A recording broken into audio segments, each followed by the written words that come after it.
Between 1790 and 1890, roughly 7 million Americans abandoned everything they knew to venture across 2,000 miles of wilderness, facing a 1 in 10 chance of dying from disease, starvation, or violence along the way. The journey was brutal and relentless.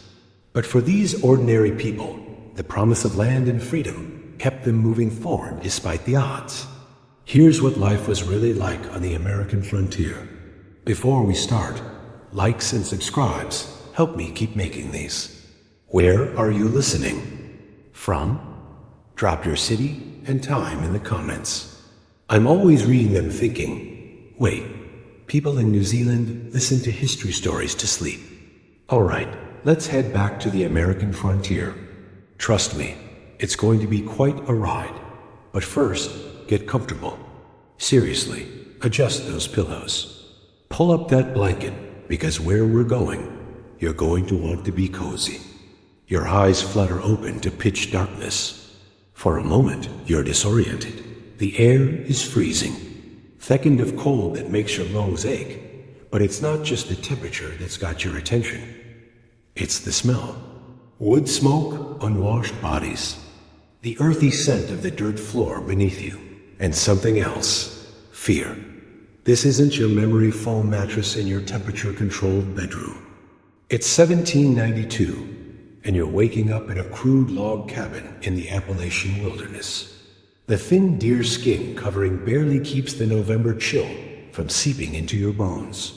Your back aches from sleeping on nothing but pine boughs spread over hard, packed earth. Thomas Harper, 23 years old and stupidly brave, opens his eyes in the darkness. Not like your darkness with street lights bleeding through curtains. This is complete soul-swallowing blackness, the kind that makes you question if your eyes are actually open. Mary, he whispers, reaching for his wife beside him. Her pregnant belly is hard and round under the thin blanket they share. She mumbles something unintelligible, still mostly asleep. Outside, a wolf howls. Then another answers. They sound close, too close. Thomas shifts slightly, feeling for the Kentucky long rifle he keeps within arm's reach always. Not like now, where you might have a phone by your bed. His lifeline is black powder and lead ball. I should check the livestock, he thinks. But the thought of leaving the relative warmth of the cabin makes him hesitate. It's probably 15 outside. Maybe colder. People die in this kind of cold when they're not careful. Not dramatic movie deaths either, just quiet, sleepy ones where your heart slows down and you never wake up. Unlike your cozy bed with its layers of blankets, Thomas and Mary sleep in their clothes. Not just any clothes, the same scratchy, homespun wool garments they've worn for days, weeks even. Bathing in winter is something only fools attempt. You wash your face and hands when you can, but a full bath, that's a spring luxury. The cabin itself is barely 12 feet square. Thomas built it with his own hands and the help of 2 other families who settled nearby. The logs are rough honeyed pine, the gaps between them stuffed with mud and moss. Chinking, they call it. It's a constant battle to keep the elements out. The wind finds every crack, every weakness. You awake. Mary's voice is barely audible. Yeah, Thomas replies. Wolves again. Mary's hand finds his in the darkness. Her fingers are calloused from work. Spinning wool, making soap, cooking over an open hearth, tending the small garden that had provided their meager harvest before the frost came. Not like your smooth hands that know keyboards and touch screens better than actual labor. The babies. Kicking something fierce, she says, guiding his hand to her belly. Thomas feels the strong push against his palm and smiles in the darkness. Strong like his paw or stubborn like his Mary counters. A log shifts in the fireplace, sending up a brief flare of light that illuminates the cabin's interior. One room bats their entire world. A rough table Thomas made from a split log. 3 legged stools, a Dutch oven, and cast iron skillet hanging near the stone fireplace. Their few possessions stored in a wooden chest, extra clothing, Mary's, sewing kit, Thomas's hunting knife, a precious Bible brought from Virginia. In the corner, hanging from the rafters, are strips of venison drying into jerky.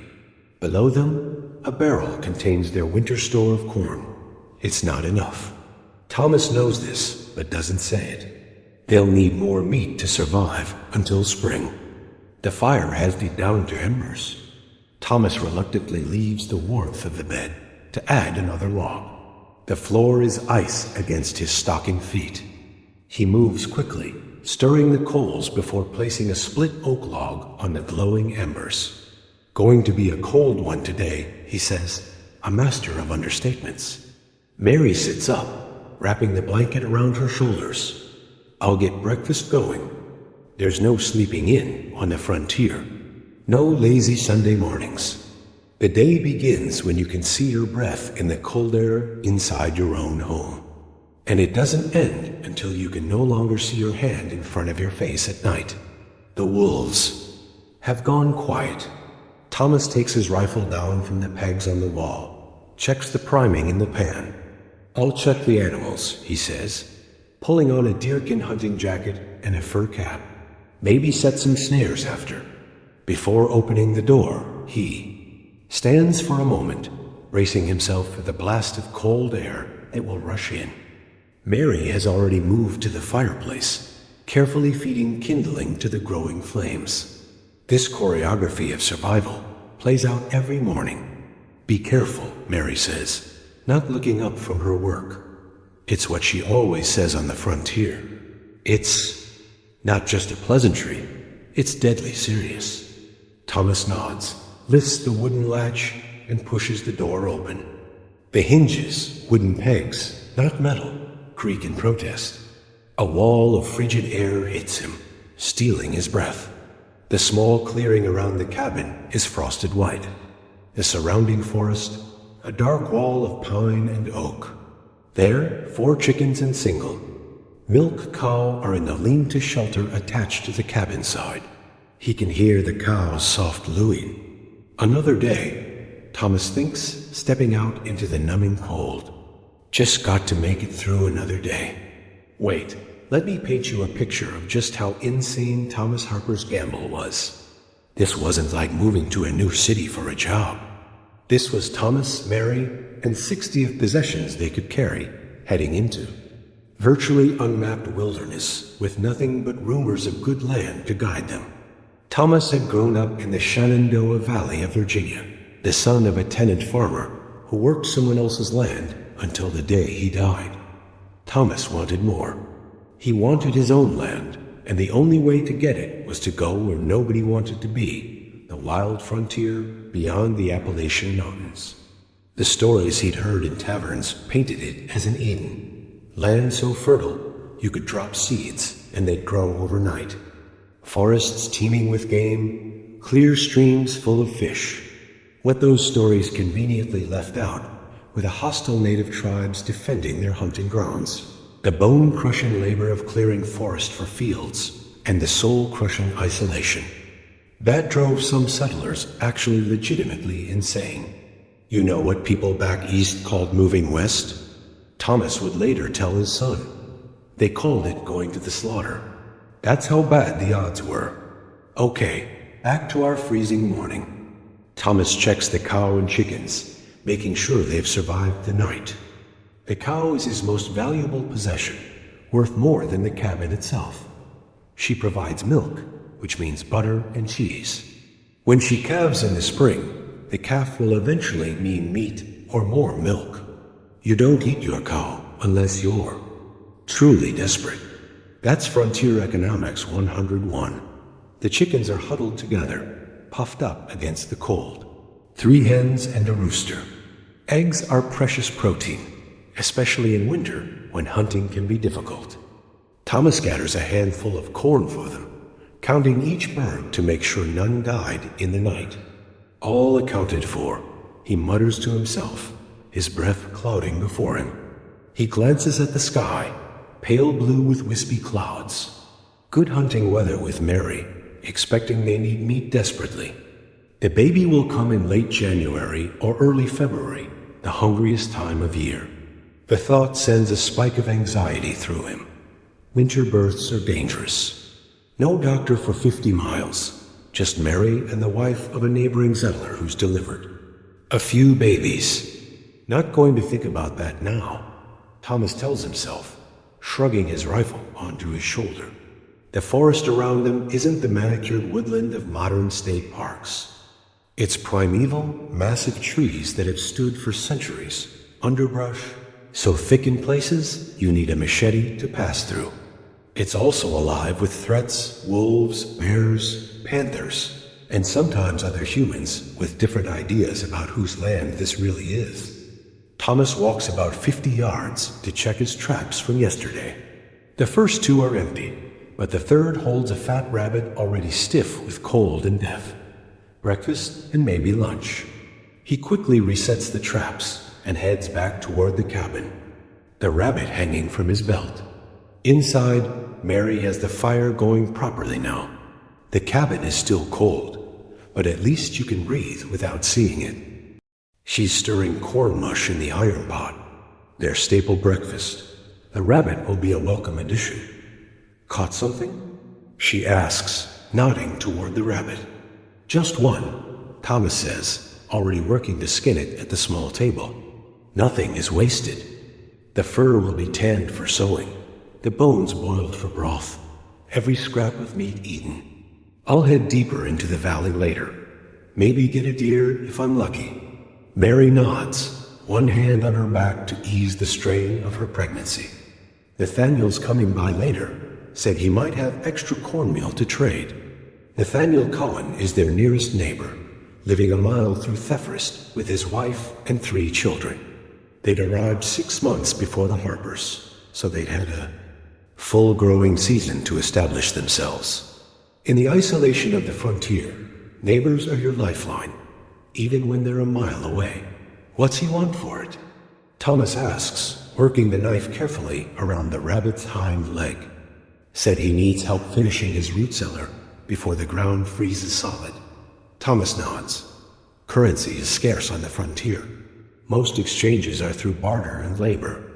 He'll work half a day digging Nathaniel's root cellar, and in return, they'll have cornmeal to stretch their winter stores a little further. Good deal, he says. I'll head there after I hunt.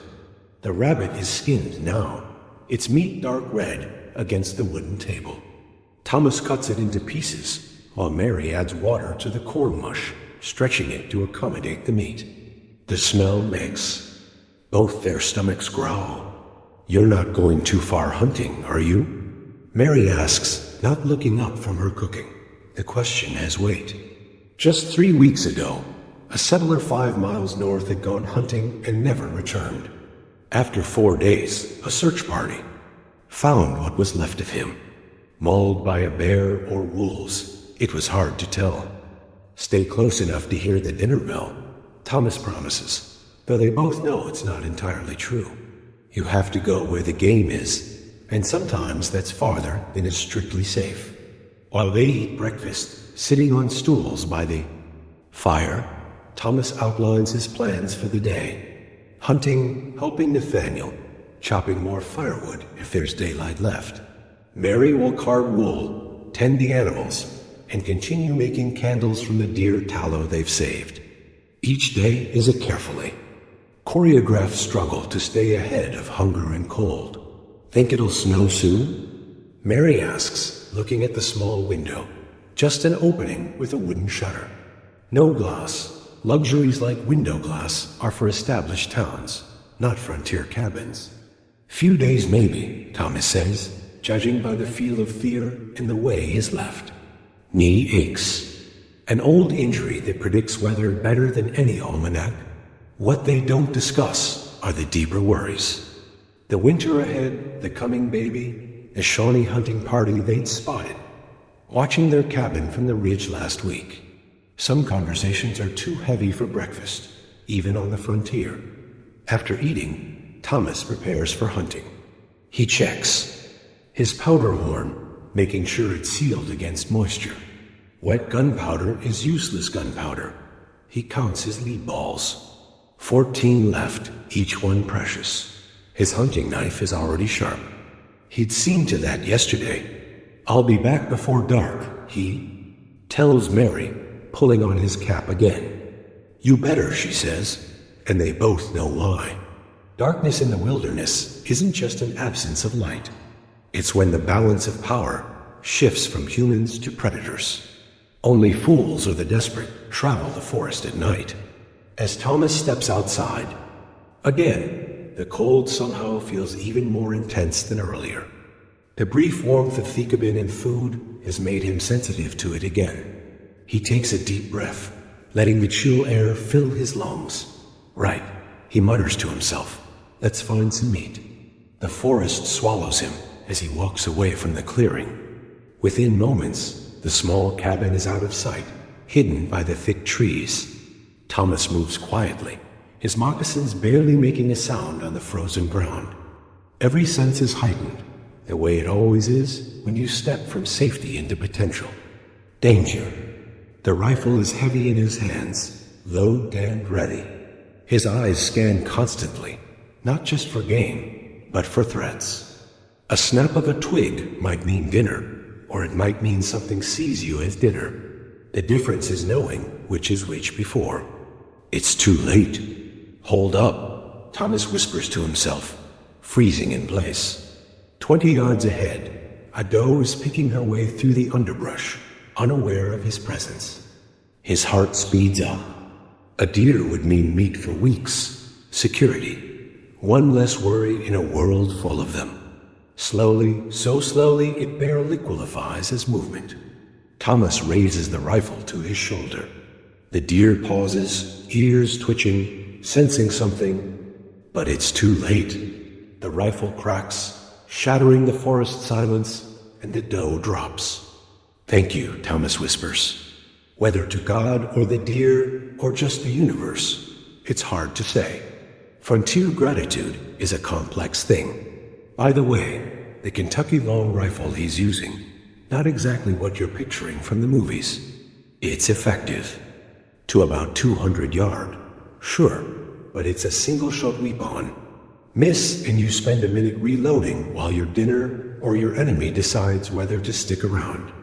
And in cold like this, your fingers fumble. Powder gets damp. Everything takes twice as long.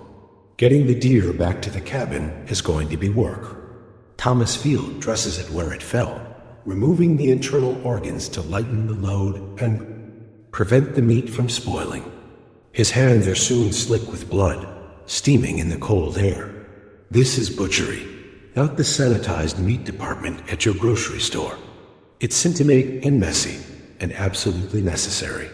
Going to need help dragging this back, he thinks, considering whether to go get Nathaniel now or try to manage it himself. The deer must weigh over 100 pounds, even without the innards, and dragging it might attract predators following the blood trail. He decides to cover the carcass with branches and head to Nathaniel's first. Together, they can bring it back more quickly and safely. As he works to hide the deer, a flicker of movement catches his eye. At the top of the ridge, maybe 100 yards away, a figure stands watching him. Thomas freezes, hand moving slowly toward his rifle. But the figure isn't moving aggressively. It's a native man dressed in buckskins with a rifle of his own. For a long moment, they simply look at each other across the distance. The man raises his hand in what might be a greeting or might be a warning. Thomas slowly does the same. Neither makes a move to come closer. After a few heartbeats, the native hunter turns and disappears into the forest. Thomas lets out the breath he didn't realize he was holding. That could have gone differently, he mutters. The relations between settlers and native tribes are complicated. To put it mildly, some tribes are openly hostile, viewing the settlers as invaders, which, let's be honest, they are. Others have established uneasy trading relationships, and everything can change depending on which tribe you're dealing with. Which settler, and what happened the last time they met. Thomas finishes conceal the deer and marks a nearby tree with his knife so he can find the spot again. Then he heads toward Nathaniel's homestead, moving as quickly as the rough terrain allows. Nathaniel's place is more established than Thomas's. A slightly larger cabin with a proper stone chimney instead of a stick and mud one. A small field has been cleared from the forest, now for winter, but ready for spring planting. Smoke rises from the chimney, a welcome sight in the wilderness. Nathaniel, Thomas calls as approaches, knowing better than to surprise anyone out here. People tend to shoot first and check identities later. A cabin door opens, and Nathaniel steps out, rifle in hand, but pointed down. He's older than Thomas, maybe 40, with a full beard and the weathered look of someone who spent years outdoors. Thomas, he nods in greeting, little early for digging. Ground still frozen solid. Got a deer, Thomas explains. Need help bringing it in. Figured we could do that. And work on your cellar. Nathaniel's face breaks into a grin. Well, now that's good news, Sarah. He calls back into the cabin. Thomas got a deer. We'll be back with meat. A woman's voice acknowledges from inside. Nathaniel grabs his coat and hat. Where'd you drop it? Northridge, maybe half mile. As they walk, Thomas mentions the native hunter he saw. Nathaniel listens carefully. Probably Shawnee, he says. Been seeing them more often lately. Hunting party, most likely, not war party. They'd have looked different. Friendly? Thomas asks. Nathaniel shrugs. Not unfriendly. They know we're here. We know they're here. Long as we don't cause trouble, they probably won't either. But keep your rifle handy, just the same. When they reached the deer, both men worked quickly to hoist it onto a makeshift tree. Nathaniel brought 2 long poles with a hide stretched between them. Dragging it is still work, but manageable between 2 men. Good size, Nathaniel comments, examining the deer. Fat too. Been eating well before winter set in proper. They drag the deer back to Thomas's cabin first. Mary comes out when she hears them approach, her face lighting up at the sight of the deer. Oh, thank the Lord, she says, hand on her belly. Got lucky, Thomas says, though they all know luck had. Little to do with it. Skill and persistence, more like. I'll help you hang and skin it, Nathaniel offers. Then we can see about that root cellar. The men hang the deer from a stout tree branch near the cabin. Skinning a deer properly takes time. Yowing to keep the hide intact for tanning. Nothing goes to waste. The meat will be cut into strips for drying, ground for sausage, or preserved in various ways. The hide will become clothing or blankets. The sinew will be used for sewing. The bones for tools or boiled for broth. Even the hooves can be used to make glue as they work. Nathaniel asks, You set for winter, Thomas? It's a loaded question on the frontier. No one has ever truly set for winter. There's always more you could have done. More you should have stored. More preparations you could have made. Getting there. Thomas answers diplomatically. This deer helps. Got corn enough, I think. Firewood's good. It's Mary I worry about. He glances toward the cabin where his wife has gone back inside. Nathaniel nods understandingly. Sarah says she'll come when it's time. She's delivered 6 babies out here, not counting our own 3. This reassurance helps, but only somewhat. Childbirth on the frontier is terrifyingly dangerous. No doctors, no hospitals, no medicines beyond herbal remedies of questionable effectiveness. If something goes wrong, Thomas stops the thought before it fully forms. Appreciate that, he says simply. By midday, the deer is properly dressed and the meat secured. Some cuts are already smoking over a small fire Thomas built, while others hang in the cold air to age for a few days before preservation. They've separated out portions for Nathaniel's family as payment for his help. Another example of frontier economics. Now they turn to the work at Nathaniel's homestead. The root cellar is half dug, a pit that will eventually be lined with stone and topped with a heavy door. Root cellars are essential for frontier survival. A naturally cool, consistent place to store vegetables, preserves, and even some meat through the winter months. Got to get at least 3 feet down, Nathaniel explains, below the frost line. Otherwise, everything in there will freeze and thaw until it rots. The digging is brutal work. The ground is already partially frozen, and each shovel full requires maximum effort. Both men are soon sweating despite the cold air, their breath coming in white clouds as they labor. Heard from Jenkins last week. Nathaniel says between shovels, there's 20 new families settled over in the Ohio country this year. 20? Thomas is surprised. That's a veritable population explosion for the frontier. Yep, government's offering land sheep, $1 an acre. I heard. This is the rhythm of frontier expansion. First the lone mountaineers like Thomas and Nathaniel, then a trickle of settlers, then a flood as word spreads of opportunity. Soon there will be a proper town, then another further west as people like Thomas decide it's getting too crowded and move on. Going to be neighbors everywhere before long. Nathaniel continues, won't be able to spit without hitting someone's cabin. Thomas isn't sure how he feels about this. Part of him came west for the solitude, the chance to build something from nothing without affairs. Another part recognizes the safety and community that comes with numbers. Wonder what the Shawnee think of that. Thomas muses. Nathaniel's expression darkens. Nothing good, I'd wager. 20 families means 20 rifles, but it also means 20 times the hunting. 20 times the trees cut down. Think there'll be trouble.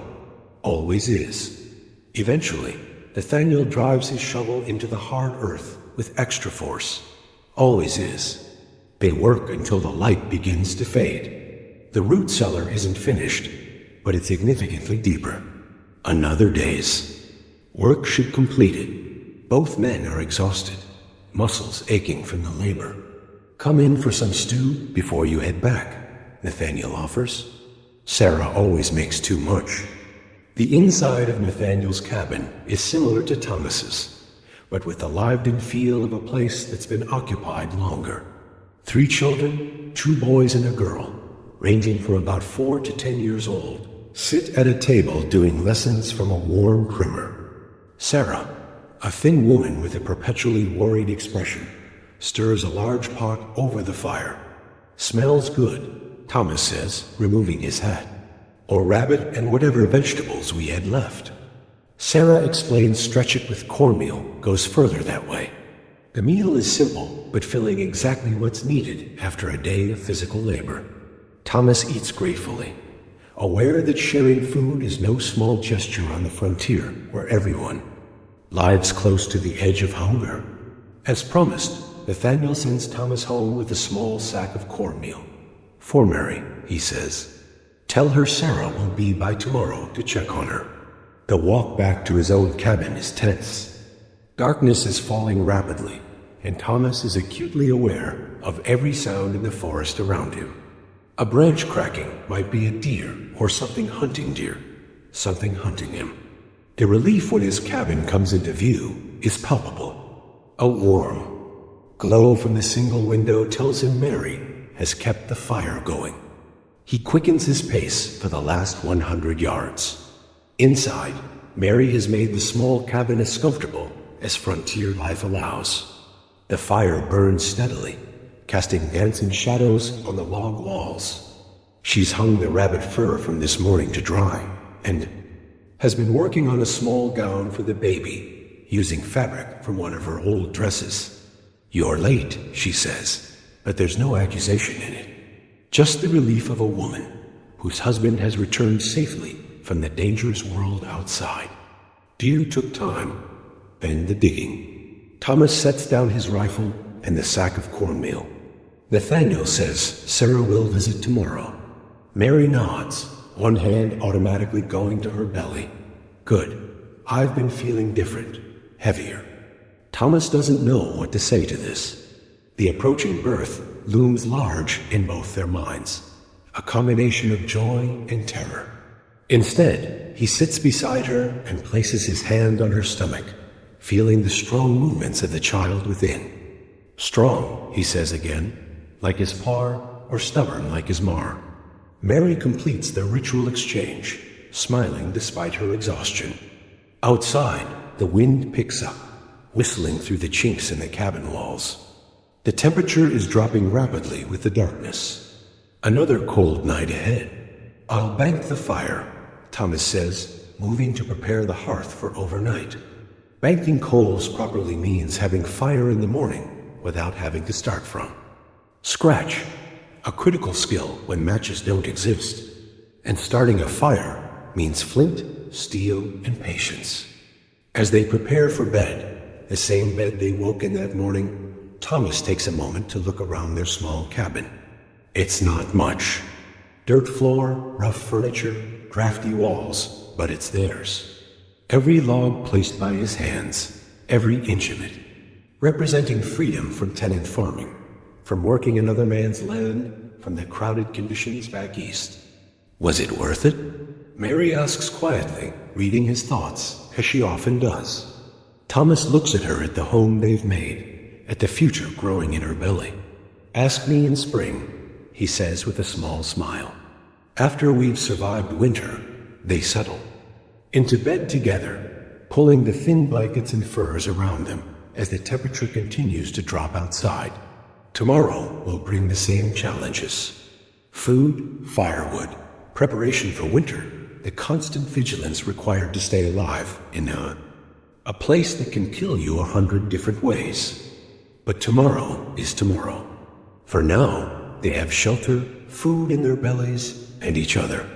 On the American frontier, that's as close to security as anyone can hope for. The last thing Thomas does before sleep claims him is reach out to touch his rifle, making sure it's within easy reach, just in case. Always just in case. James Harper stands at the bow of the flatboat, squinting against the morning sun as it sparkles off the Ohio River. At 26, he's the spitting image of his father, Thomas. Same broad shoulders, same stubborn jaw, same reckless hope pushing him westward. But the frontier James faces in 1824 isn't the dense Appalachian wilderness his father conquered. It's a different beast entirely. P would have laughed at this, James thinks, watching the parade of boats drifting downriver, called it too damn crowded. And it is, compared to the isolation Thomas and Mary endured. The Ohio River is America's first superhighway, a liquid road carrying humanity westward. Keelboats, flatboats, and the occasional early steamboat create a floating migration of dreamers, schemers, and desperate souls looking for something better than what they left behind. James Sarah Harper's voice cuts through his thoughts. Emma's gotten into the flower again. James turns to see his wife holding their squirming 3-year-old daughter, her face and dress covered in white powder. Behind them, their flatboat is a hive of cramped activity. Thomas Jr., 16 and sullen about leaving his friends back in Pennsylvania, is checking the steering oar. Elizabeth, their 12-year-old, feeds scraps to the 2 chickens they've brought. Along, and 6-year-old William's doing what William always does, asking questions nobody can answer. But why does the river bend here? And how deep is it? Could a fish big enough to eat our boat live in there? P, are there river monsters? James scoops up Emma, who giggles and leaves ghostly flower handprints on his shirt. No river monsters will. Just catfish the size of small children who don't listen to their mothers. William's eyes go wide. Really? No, not really. Sarah sigh, taking Emma back. Your father thinks he's funny. I'm hilarious, James says with a wink to William. Just ask anyone. The reality is this journey terrifies him more than he'll admit. Everything they own is on this crude vessel, a floating platform of rough honeyed planks with a small shelter in the center where they sleep. All their possessions, their livestock, their hopes. One wrong move, one hidden snag or sandbar, and they could lose it all. Think of it like the worst possible moving day. You've got your spouse, 4 kids, 2 dogs, 3 chickens, and literally everything you own crammed onto a homemade raft that's essentially just a floating shed. Now, navigate that down a river with unpredictable currents. Other boats trying not to hit you. And oh yeah, no engine, just a couple of long poles and a steering oar. And you have to live on this thing for weeks now. That's what I call a family vacation. The Mississippi Valley that James has bet their future on isn't the untamed wilderness his father faced, but it's hardly settled either. The Northwest Territory has been carved into states. Ohio, Indiana, Illinois, but much of it remains raw, awaiting the plow and the axe. It's the middle stage of America's westward growth. Not the first wave of isolated pioneers like Thomas, but not yet the established society that will follow. Look. William points excitedly. Another boat, a larger keel boat, passes them, pulled upstream against the current by a crew of boatmen. Hard, rough men who walk the length of the boat, pushing long poles against the riverbed, then walk back to the front and do it again. Mile after mile, hour after hour. It's brutal work. Thank the Lord we're going downstream, Sarah murmurs, watching. The straining men. The keelboat crew eyes their flatboat as they pass. One spits a stream of tobacco juice into the river. Another calls out, "Where are you headed, farmer?"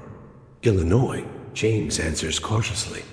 Rivermen have a reputation for hard drinking and harder fighting. The man nods. Good land there, they say.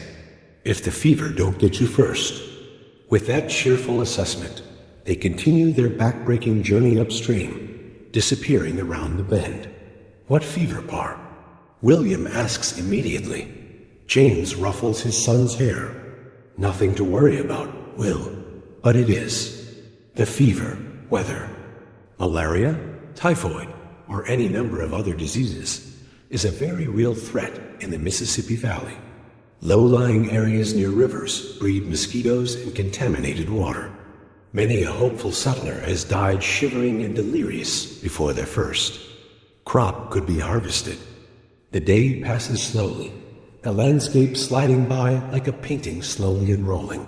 Forests give way to occasional clearings, where cabins or small settlements huddle near the riverbank. At midday, they pass a small town, just a cluster of wooden buildings with a few crude docks where boats can tie up. Should we stop? Sarah asks, shading her eyes to see better. James considers it. They need supplies. Flour to replace what Emma spilled. Maybe some salt pork, but stops means spending the little money they have. Every penny spent now is one less for buying land when they reach Illinois. We'll stop at Cincinnati, he decides. Another day downstream. Sarah nods, trusting his judgment, even if she might disagree. That's their partnership forged through 12 years of marriage and the shared work of building a life. Thomas and Mary Harper had taught them that the frontier demands unity. Divided families don't survive. That night, they moor the flatboat along the shore, driving stakes into the bank to secure it. James and Thomas Jr. collect firewood while Sarah and Elizabeth prepare a simple meal. Cornbread and a stew made from dried beans and the last of a ham they brought from Pennsylvania. As darkness falls, other fires appear along the riverbank. Other families on other boats, all moving westward with the current.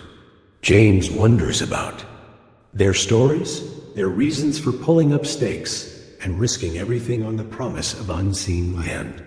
You think we'll be there soon, Pete? Thomas Jr. asks as they sit around their small fire on the riverbank. Another week, maybe 2, James answers. Depends on the river. Depends on if we run into trouble. What kind of trouble? William asks, always curious. Sandbars, snags, river pirates. James immediately regrets mentioning the last one when he sees Sarah's expression. River pirates. William's eyes are huge now. Very rare, James adds quickly.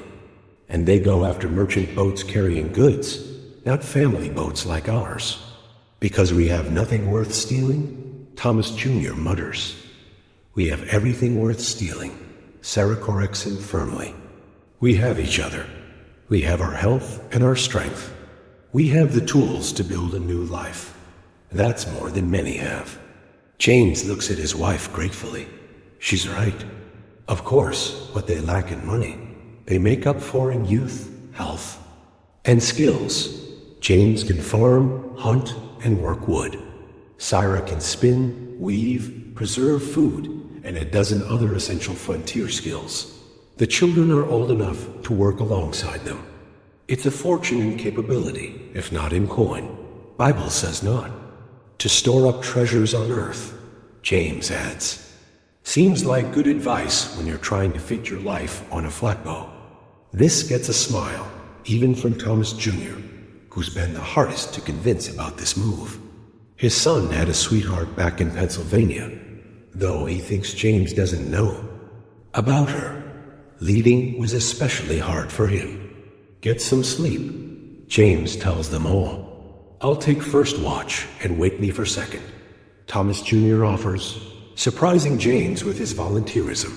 The night is alive with sounds, frogs, insects, the occasional splash of something in the river. James sits with his rifle across his knees, watching the moon's reflection ripple on the water. He's not really expecting trouble, but frontier habit runs deep. His father had taught him that vigilance is the tax you pay for survival. Morning comes damp and foggy. They eat a cold breakfast of cornbread, not wanting to rebuild the fire. Time is precious when traveling by river. Every hour of daylight is a few more miles closer to their destination. By mid-morning, the fog has burned away, revealing a river busy with commerce. More boats appear as they approach Cincinnati. From crude rafts like theirs to proper keelboats and the occasional majestic steamboat, belching smoke and churning the water. Would you look at that? Sarah breathes as a particularly large steamboat passes them, its paddle wheel throwing spray into the air. It's like seeing a mythical creature, something from stories come to life. Cincinnati itself appears, suddenly around a bend. A proper city with brick buildings, church steeples, and a waterfront crowded with vessels of all descriptions. The noise hits them first. Human voices, animal sounds, the clanging of metal on metal from blacksmith shops, the hiss and roar of steamboat engines. My God, James murmurs, it's grown. He'd passed through Cincinnati 8 years, earlier on a trip with his father, when it had been little more than an overgrown village. Is that where we're going to live?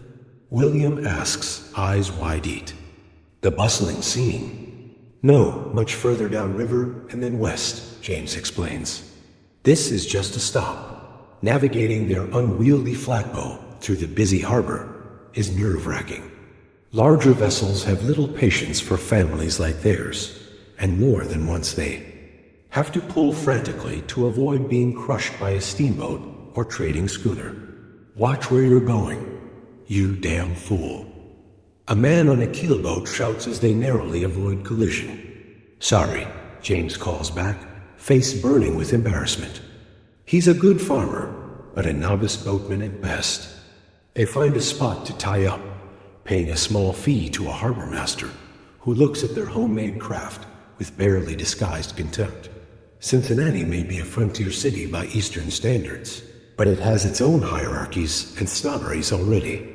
Stay with the boat, James tells Thomas Jr. Your mother and I will get supplies. Can I come? William begs. Please, James looks at Sarah, who nods. You can come, but you stay right with us. No wandering off. The Cincinnati waterfront is a shock to their senses. After weeks on the river, crowds of people push past. Rivermen in rough clothes, merchants in finer garb, women in dresses much more fashionable than Sarah's homespun, children running errands or playing in the streets. And the smells: wood smoke and horse manure, fresh bread from bakeries, the reek of fish from the market, tobacco, whiskey from numerous taverns, unwashed bodies, tar and hemp rope from the shipyards. It's overwhelming after that clean air of the river. William clings to James's hand, suddenly shy in the face of so much humanity. There's so many people, he whispers. Wait until you see New Orleans. A passing riverman laughs overhearing. This here is just a village compared to that. They make their way to a general store where James trades some of their precious coins for flour, salt, coffee, and egg. Few other necessities. The prices are higher than back home, and he winces as he counts out the money. Highway robbery, Hemeters to Sarah. Supply and demand, the shopkeeper says with a shrug. Everything headed west costs more, because that's where everyone's going. On their way back to the boat, they pass a man selling newspapers. James hesitates, then spends a penny on one. News is as much a necessity as salt in the isolated places they're headed. Waste of money, Sarah says, but without heat. She knows James' hunger for information. President election coming up. James defends himself. Adams against Jackson Schuld know who will be running the country we're helping build. Back at the boat, they find Thomas Jr. in conversation with a man in a reasonably respectable coat. Not a riverman, but some sort of merchant by the look of him. Parr. This is Mr. Davidson, Thomas Jr. says as they approach. He was asking about our plans. James immediately feels a prickle of suspicion. The frontier breeds weariness of strangers, especially well-dressed ones, asking personal questions. James Harper. He introduces himself with cautious politeness. This is my wife Sarah. Or Robert Davidson. The man offers his hand. Land agent. I couldn't help noticing your flatbow and family headed to Illinois. Your boy tells me. That's right. Whereabouts? James hesitates. There's no reason not to answer, but frontier caution runs deep. Sangamon River country. Heard the soil's good. There. Davidson nods approvingly. It is indeed rich and black as coffee. I happen to represent several landowners in that very region who have prime parcels available for immediate settlement. Now, James understands. Not a threat, just a salesman. We're looking to claim unimproved land, government land. Davidson's smile doesn't waver, but his eyes cool slightly. No commission to be made here. Ah, well, that's certainly an option, though. You should know the best lands near waterways are already claimed. And unimproved land means months of backbreaking. Work before you can even plant a crop. I'm not afraid of work, Mr. Davidson. Of course not. No one traveling as you are could be. Davidson tips his hat. Good day to you, Mr. Harper. Mrs. Harper. Perhaps we'll meet again in Illinois. As he walks away, Sarah gives James a look. Land. Agent. My foot. Probably a speculator. She's likely right. Land speculation is rampant on the frontier. Men buy up large tracts of government land sheep, then sell smaller parcels at inflated prices to families like theirs. Some are honest businessmen, others a little better than swindlers selling swamp land as farmland to Easterners who don't know any better. Let's get moving, James says. I want to be downriver before dark. They cast off again, rejoining the flow of boats headed west and south. The current seems faster here, carrying them more swiftly toward their destination. Or maybe it's just James' imagination, his eagerness to reach their new home and begin the real work of building a life. That night, moored once again along the riverbank, James unfolds the newspaper and reads by firelight while the others sleep. News from Washington about the upcoming election. reports from the eastern cities about commerce and industry, a small article about conflicts with Indians in the Illinois Territory that makes him frown with concern. A hand touches his shoulder, and he looks up to find Sarah awake watching him. "Anything interesting?" she asks softly, not wanting to wake the children. Jackson's still popular with the common folk, Adams with the merchants and landowners. He hesitates. "And there's been some trouble with the Kickapoo near where we're headed," Sarah sighs. "There's always trouble somewhere, James. We knew that coming in." It's true. The frontier is defined by conflict between settlers and natives, between farmers and speculators, between civilization and wilderness. His father had faced it. Now it's his turn. "We'll be fine," he assures her, folding the paper. "We're Harpers after all." Sarah smiles at that. "Yes, and Harpers are too stubborn to fail. Your father taught you that." Among other things, James puts another small log on the fire. "Get some sleep. I'll wake Thomas for his watch soon." But after Sarah returns to their makeshift shelter, James sits a while longer, watching the river flow by, black and mysterious in the darkness. He thinks of his father who died 5 years ago, after a hard but ultimately successful life in the wilderness he tamed. Thomas Harper had turned that crude cabin into a proper farm, raised 3 children to adulthood, and even lived to see grandchildren born. Now James is following his path westward, but under very different circumstances. The frontier his father, new, isolated, primal, untouched, is already fading. This new frontier is a place of rapid change, of speculation and development, of systems and governments extending their reach ever further. Is there still room for a family like his still? A chance to claim a piece of land and make it truly their own? Only one way to find out, James murmurs to himself, banking the fire for the night. The next morning dawns clear and cool. They make good time, the river carrying them steadily southward. Around midday, William, who's appointed himself lookout at the bow, calls out excitedly, "Papa, look." James joins him, following his pointing finger to where the Ohio River meets the Mississippi in a turbulent confluence of currents. It's an awesome sight. The relatively clear waters of the Ohio joining the muddy, massive flow of the Mississippi. 2 great arteries of the continent merging into one. "That's it," James says quietly. "The great river." William Harper wipes sweat from his eyes and squints at the endless prairie stretching before him. At 32, he's no longer the curious little boy who peppered his father with questions about river monsters. Now he's the one with children asking impossible questions. Questions like, are we there yet? And why did we leave Illinois?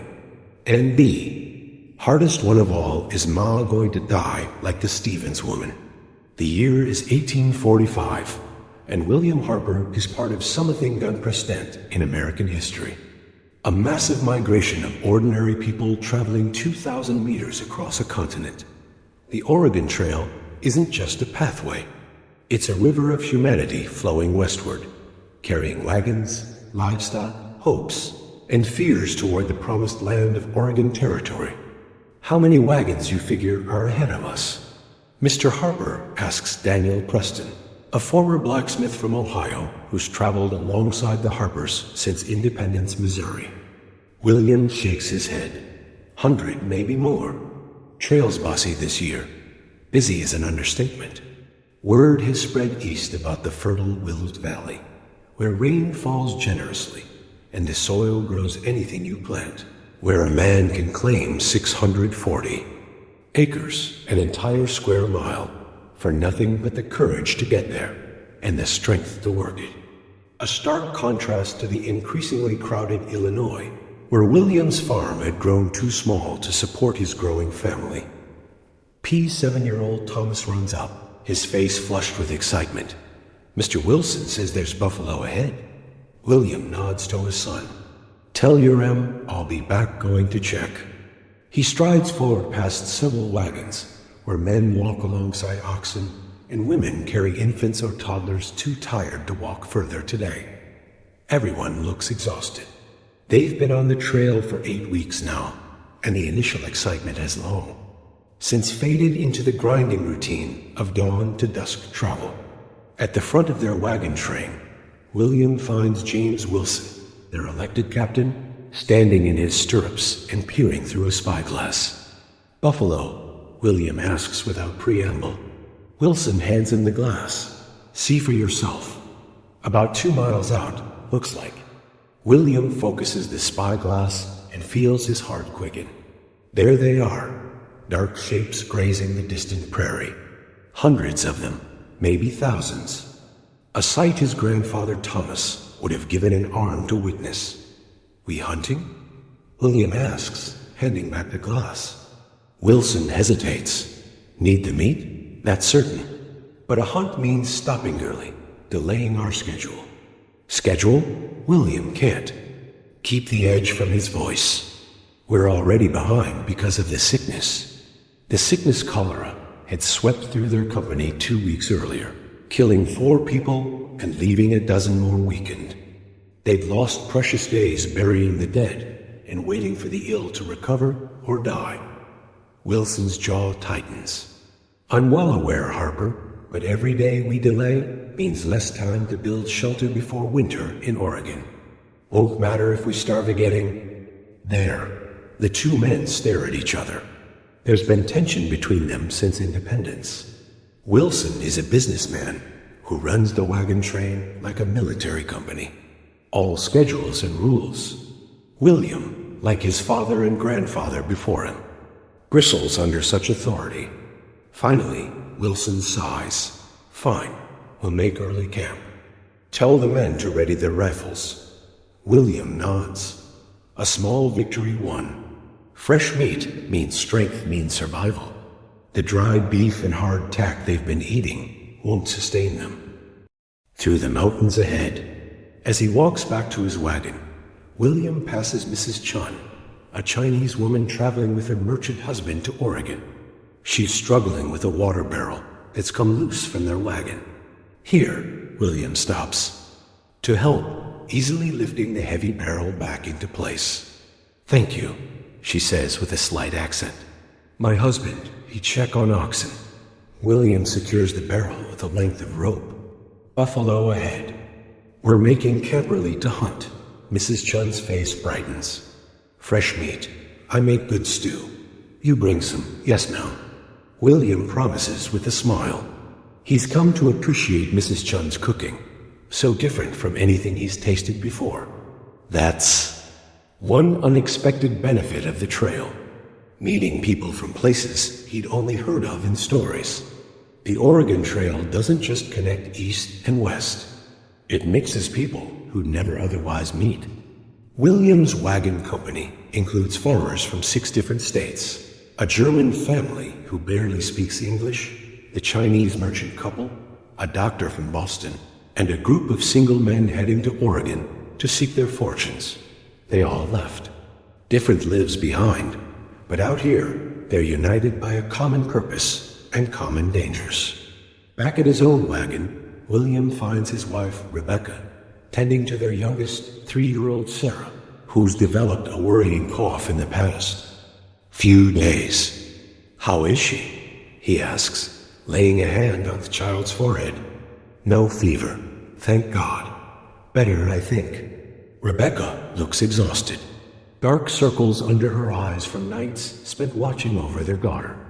The willow bark tea seems to help. Rebecca. Harper is 30, her once smooth face now weathered by sun and wind. She hadn't wanted to leave Illinois, hadn't wanted to risk their 4 children on this dangerous journey. But she'd agreed because she trusted William, just as his mother had trusted his father, and his grandmother had trusted his grandfather. 3 generations of Harper women following their men into the wilderness. Buffalo ahead. William tells her we're stopping early to hunt. Relief washes over Rebecca's face. They haven't had fresh meat in nearly 2 weeks. The men are organizing now. I'll go after I check the wagon. William inspects their wagon carefully, a daily ritual. The wheels take the most punishment, rattling, loose over the rough trail. He tightens the iron tire on the left rear wheel, which has developed a worrying wobble. Then he checks the axles, the tongue, a canvas cover that protects their possessions from sun and rain. This wagon is their entire world now. It carries everything they own, from cooking pots to family heirlooms. If it breaks beyond repair, they'd have to abandon most of their possessions by the trail, as others have already done. The Oregon Trail is littered with discarded furniture, books, even family pianos. Things thought essential back east that become unbearable burdens when oxen start to weaken or wagon wheels start to crack. So the hunting party sets out, 12 men with rifles, William among them. They approach the buffalo herd cautiously downwind. These animals may look like lumbering mountains of meat, but they can run faster than horses when startled. "Remember," Wilson whispers as they near the herd, "we need the meat, not the thrill. Clean shots only." William resists, rolling his eyes, as if he needs instruction on hunting from a former dry goods merchant. When they're within range, the men spread out and take aim. William selects a young bull away from the main herd. He takes a deep breath, steadies his rifle against his shoulder, and squeezes the trigger. The rifle's crack is joined by others, and suddenly the prairie erupts with noise and movement. The herd panics, thundering away in a cloud of dust, but several animals lie still on the grass. William's bull is down, shot clean through the heart. Pride swells in his chest. He's provided for his family, just as the Harper men always have. It takes the rest of the day to butcher the animals and transport the meat back to camp. The entire company comes alive with activity. Women preparing for smoking and drying most of the meat while cooking choice cuts for dinner. Children gather. Wood for the many fires needed. Even the elderly help, rendering fat for future use. That night, the mood in camp is lighter than it's been in weeks. Stomachs are full, and the knowledge that they'll have meat 4 days lifts everyone's spirits. Someone produces a fiddle, and impromptu dancing breaks out in the center of their circle. Wagons. William sits with Rebecca and their children watching the celebration. Thomas and 11-year-old Emma have joined the dancing, while Rebecca holds sleeping Sarah. Their middle child, 9-year-old James, named for his grandfather, leans against. William sighed. "P, tell about when Grandpa came west," James asks. "A frequent request again. You've heard it 100 times. Please, I like the part about river pirates." William chuckles. "There weren't really river pirates. Your grandpa just liked to make the story exciting, but he tells it anyway. How James and Sarah Harper had loaded everything they owned onto a flatboat and floated down the Ohio River. How they'd fought the Mississippi's current and eventually bought a wagon to reach the Illinois country. He embellishes a bit, as his father had, because that's what Harper men do. They turn hardship into legend. Your grandpa would have loved this," William says, gesturing to the vast prairie around them. "He always wanted to see what was beyond the next hill. That's what you always say, too," Rebecca points out with a smile. Harper blood, William shrugs. Can't fight it. As the dancing continues, Dr. Elliot from Boston makes his way over to check on little Sarah. "Breathing sounds better," he says after listening to her chest. "Keep up with the willow bark tea and try to keep her out of the dust as much as possible." William nods. Gratefully, having a doctor in their company has already saved lives, including possibly his daughter's. Not every wagon train is so fortunate. What about the mountains, Doc? William asks quietly, not wanting the children to hear. Will she be strong enough? The doctor's expression turns grave. They're still on the plains, but the Rocky Mountains loom in their future. High passes where the air is thin and the nights freezing cold, even in summer. Let's get her fully recovered first, Dr. Elliot says diplomatically. then worry about the mountains. After the doctor moves on, Rebecca leans close to William. We could winter at Fort Laramie, she suggests. Many companies do. Continue in the spring. When she's stronger, William shakes his head. Wintering costs money we don't have, and it means arriving in Oregon after the best land is claimed. They've had this argument before, the eternal tension between safety and opportunity. William understands his wife's fears. 4 children have died on the trail so far, 2 from accidents and 2 from disease. But turning back or delaying isn't an option. The Harpers have always moved forward. Morning comes cry early on the Oregon Trail. By first light, the camp is already stirring. Fires being lit, breakfast cooking, oxen being hitched to wagons. The trail allows no lazy mornings. No slow starts. Every day of travel matters. As William helps load their wagon, Thomas runs up, face pale. P. Come quick, the Chun wagon. William follows his son to where a crowd is gathered around the Chinese couple's wagon. Mr. Chun is sitting on the ground, holding his leg and grimacing in pain. Broke it, Dr. Elliot explains as William approaches. Wagon wheel caught a rut and tipped fell under it. A broken leg on the Oregon Trail is potentially a death sentence. A man who can't walk, can't lead his oxen, can't hunt, can't care for his wagon. What will they do? William asks, though he already knows the answer. In most cases, a family with a seriously injured member has to turn back or risk death.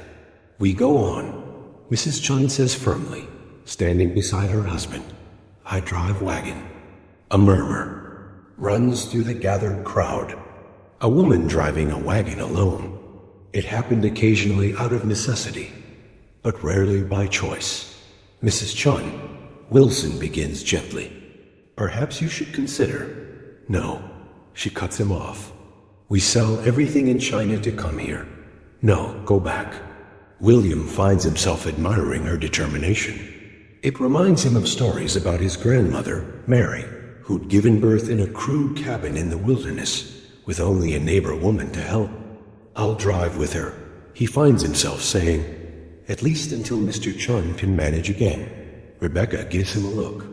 They both know this means splitting their family temporarily.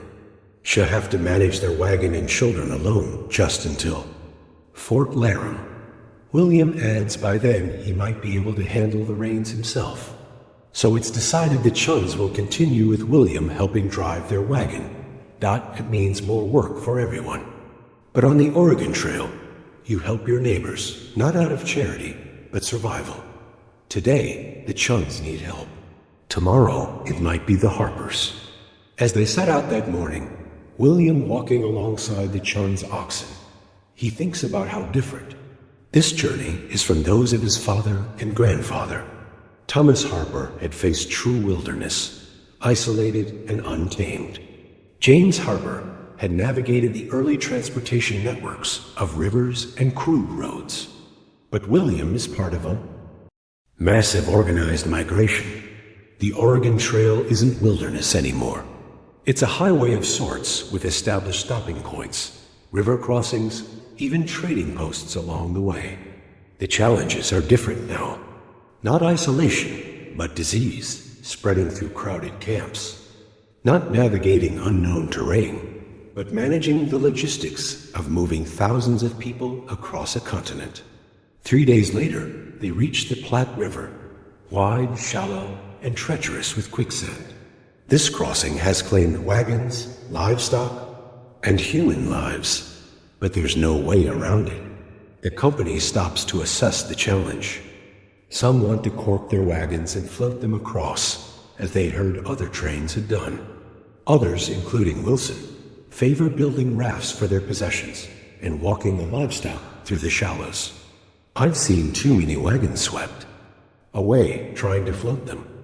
William argues at the leader meeting. The Platte looks calm, but it's unpredictable. In Fiend, they choose the rafting approach. It's slower, but safer. The next 3 days are consumed with dismantling wagons, building crude rafts, fleeing possessions across, then reassembling everything on the far bank. It's exhausting, dirty work, but they don't lose a single person or wagon. Small victories on the Oregon Trail are celebrated like major triumphs. That night, despite their exhaustion, spirits are high around the campfires. "Cross the Platte without drowning," exclaims Daniel Preston, raising a tin cup of coffee. "I call that a good day's work." William nods in agreement, sipping from his own cup. His muscles ache from the labor, but it's a satisfying kind of pain, the kind that means progress. Rebecca joins him, little Sarah asleep in her arms. "How's Mr. Chun?" Better. Doc says the bone's setting clean. No sign of infection." "Good." She sits beside him on a fallen log. "The children miss you at our wagon." "I know. Not much longer." William puts an arm around her shoulders. "How's Sarah's cough?" "Almost gone. Dr. Elliott says the worst is past." One more worry eased. But on the Oregon Trail, new worries always replace the old ones. The mountains still lie ahead. And beyond them, the hot, dry deserts of the Snake River country, and always the invisible threat of disease lurking in crowded camps and contaminated water.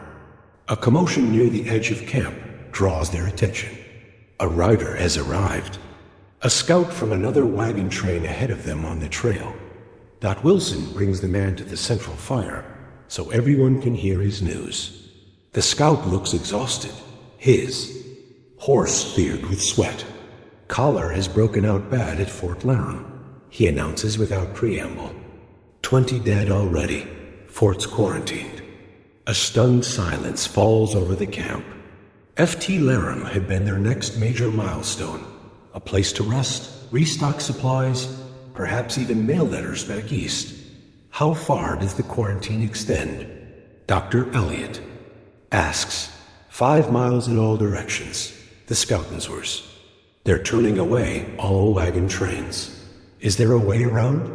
Wilson demands. North route adds about 40 meters. South is shorter but rougher terrain. The discussion explodes around the fire. Which route to take? Whether to wait until the quarantine lifts, how to handle their dwindling supplies without the expected restocking at the fort. William sits quietly, processing the news. Cholera is the specter that haunts every wagon train. It strikes without warning, killing within hours. Healthy people at breakfast can be dead by dinner, and it spreads like wildfire through crowded camps. Rebecca's hand finds his squeezing tightly. They're both thinking of their children, especially Sarah, still recovering from her illness. "We should take the north route," William says loud enough to cut through the chatter. "Air miles is better than risking cholera." Several voices agree, but Wilson looks troubled.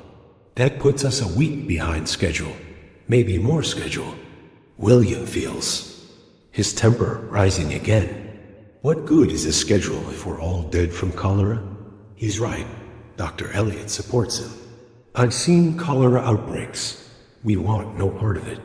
The debate continues for hours, but eventually the north route wins out. They'll leave at first light, making a wide berth around Fort Laramie and its deadly outbreak. That night, as William lies beside Rebecca in their wagon, sleep eludes him. The children are all asleep. Thomas and James on the floor of the wagon. Emma and Sarah on the small bed they share with Rebecca. William usually sleeps under the wagon, but tonight, with the news of cholera, he wants to be close to his family. Are we doing the right thing? He whispers to Rebecca, unsure if she's still awake. "Coming to Oregon, you mean?" Her voice is equally soft. All of it. Leaving Illinois, bringing the children on this journey, risking everything. Rebecca is silent for a long moment. "My mother asked my father the same question when they moved from Virginia to Kentucky. And I imagine your grandmother asked her grandfather when they built that first cabin in the wilderness." William smiles in the darkness. Harper women, always. Following their foolish men into danger. Not following, Rebecca corrects him, walking aside. There's a difference. He reaches for her hand, finding comfort in her touch. We'll make it, won't we? We're Harpers, she says simply. Too stubborn to fail. It's his father's phrase, and hearing it from his wife's lips makes William's chest tighten with emotion. 3 generations of Harpers, each pushing the frontier further west, each facing different challenges, but driven by the same dream, a place of their own, a future for their children. Get some sleep, Rebecca murmurs. Long day tomorrow. William closes his eyes, listening to the night sounds of the camp.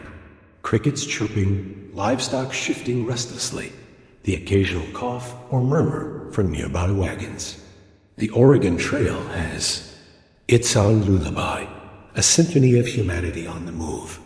Tomorrow they'll turn north, avoiding Fort Laramie and its cholera outbreak. They'll face new terrain, unexpected challenges, but they'll face them together. This community of strangers bound by a common destination. As sleep finally claims him, William's last thought is of the land waiting for them in Oregon. 640 acres of fertile soil where the Harper family will put down roots again. Land where his children will grow up, or perhaps his grandchildren will be born. Unless, of course, the frontier calls them further still. Because Harper blood, as he told his son, can't be denied. It pulls westward, always westward, toward the unknown horizon.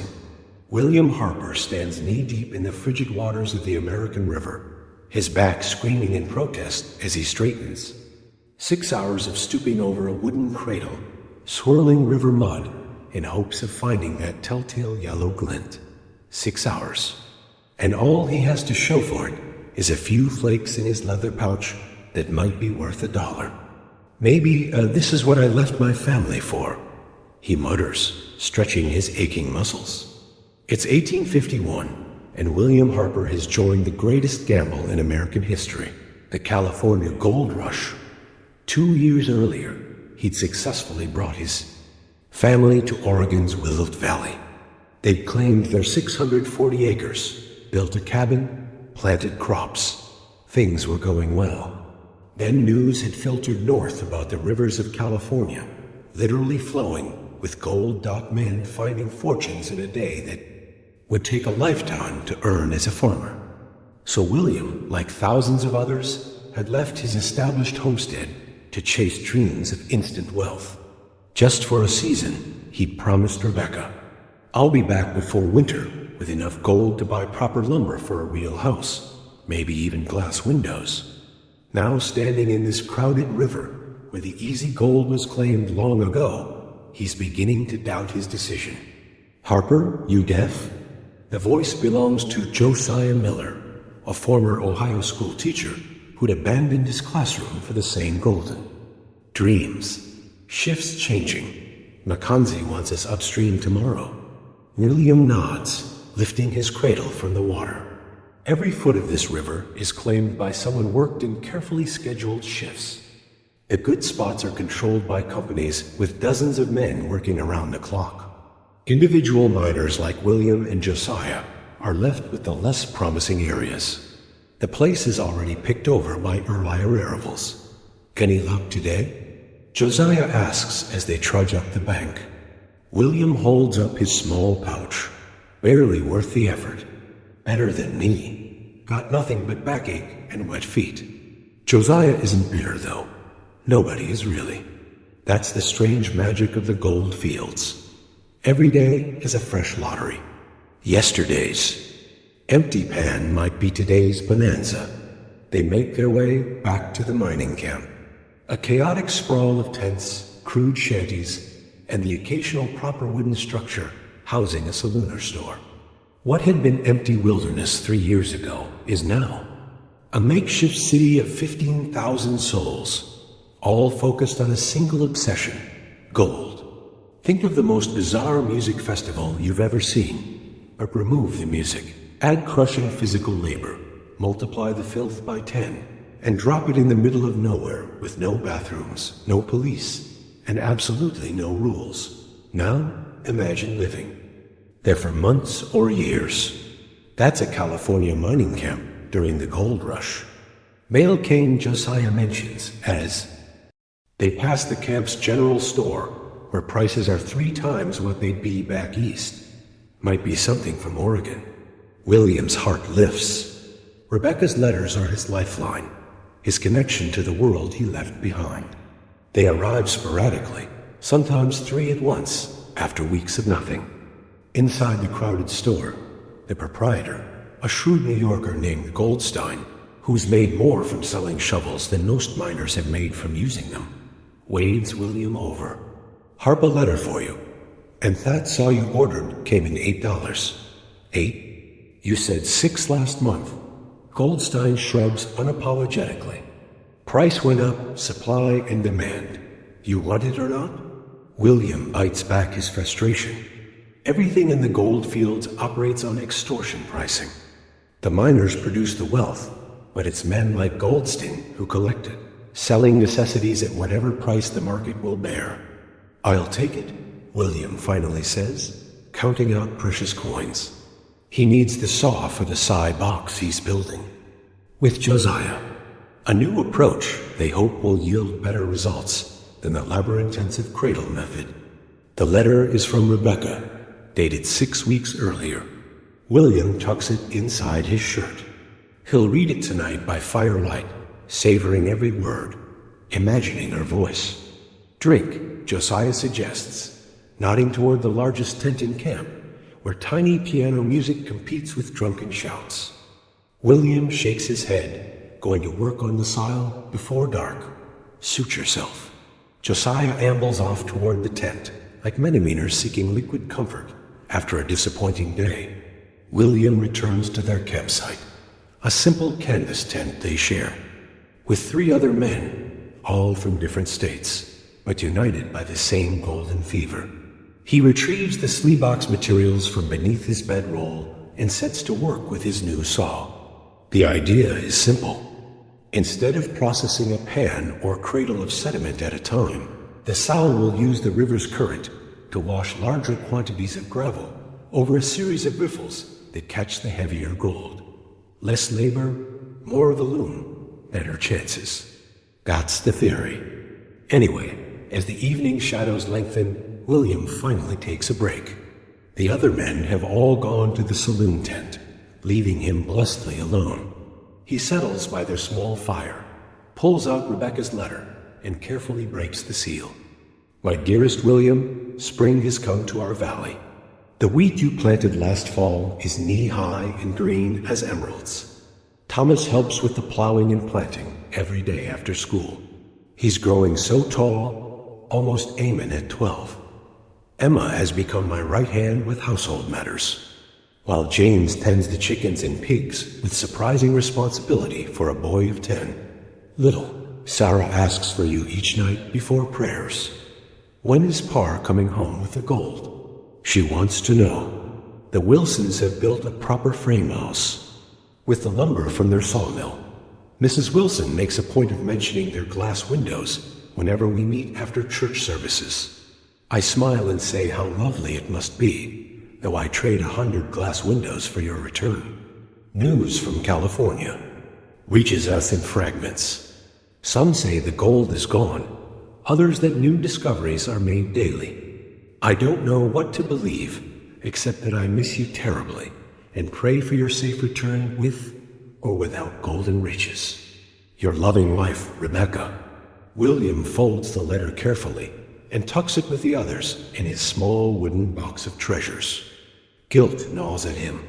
Guilt for leaving. Guilt for having so little to show for his absence. The Wilsons with their fine house and glass windows. Mrs. Wilson's smug comments to Rebecca. I should go home, he says aloud to the empty camp. But even as the words leave his mouth, he knows he won't. Not yet. The dream of striking it rich still burns too brightly. One good find, that's all he needs. One pocket of gold dust, or a single nugget the size of his thumb, could change everything. The next morning brings a new strategy. William and Josiah, along with their tent mates Erickson, a Swedish immigrant, and Cooper, a former Missouri blacksmith, have pulled their resources to work as a team with their newly completed sow. If we each worked alone, we might all find nothing. William explains as they haul the heavy wooden contraption to their claim. Together, we process more gravel, increase our chances. It's sensible, but also a sign of desperation. Solo miners who haven't struck it rich increasingly band together, seeking strength in numbers. Their claim is a 20-foot stretch of riverbank that looked promising during yesterday's survey. The work quickly falls into rhythm. Cooper and Erickson shovel sediment into the slough's upper end, while William and Josiah monitor the flow, occasionally clearing debris from the riffles. By midday, they've processed more material than William could have managed alone in a week, and results are showing. A promising accumulation of black sand and tiny gold flecks in the slough's traps. Told you it would work. Josiah Crow's eyes, bright with renewed hope. At day's end, they carefully collect their take, separating gold from sand using mercury. A dangerous but effective method. The final yield is encouraging. Almost an ounce of gold dust between them. Split 4 ways, it's still the best day any of them have had in weeks. Worth celebrating, Cooper declares. First round's on me. The main saloon tent is packed with miners unwinding after a day's labor. It's a strange, volatile mix of nationalities and backgrounds. Americans from every state rubbing shoulders with Mexicans, Chileans, Chinese, Europeans, and even a few Australians, all drawn by the same siren call of instant wealth. It's a regular Tower of Babel. Josiah comments as they push through the crowd toward the bar, a rough plank laid across 2 barrels. The piano player pounds out a lively tune, while a woman in a faded red dress sings bawdy lyrics that would scandalize. Folks back home. Clouds of pipe and cigar, smoke hang in the air. At crude tables, men gamble away their day's findings in games of faro, poker, and monte. William orders whiskey, though he's not much of a drinker. It's what men do in the cold. Fields. Work all day, drink and gamble all night, then rise with the sun to start again.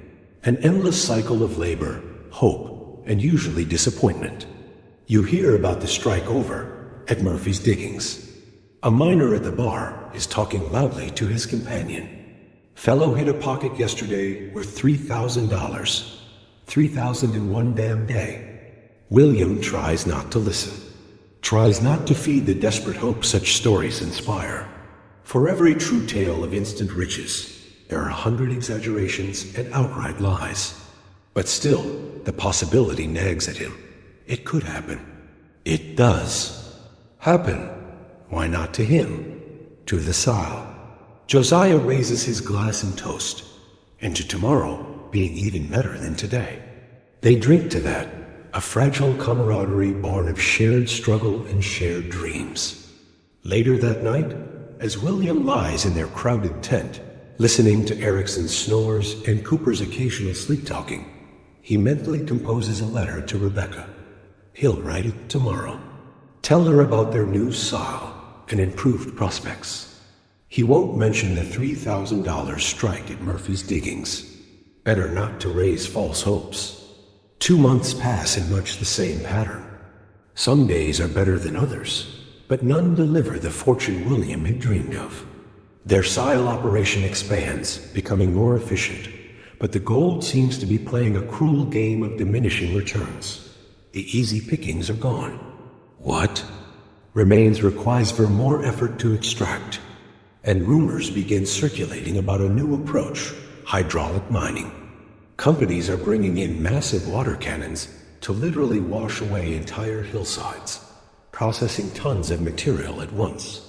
That's the future, Josiah declares after they witness such an operation in action.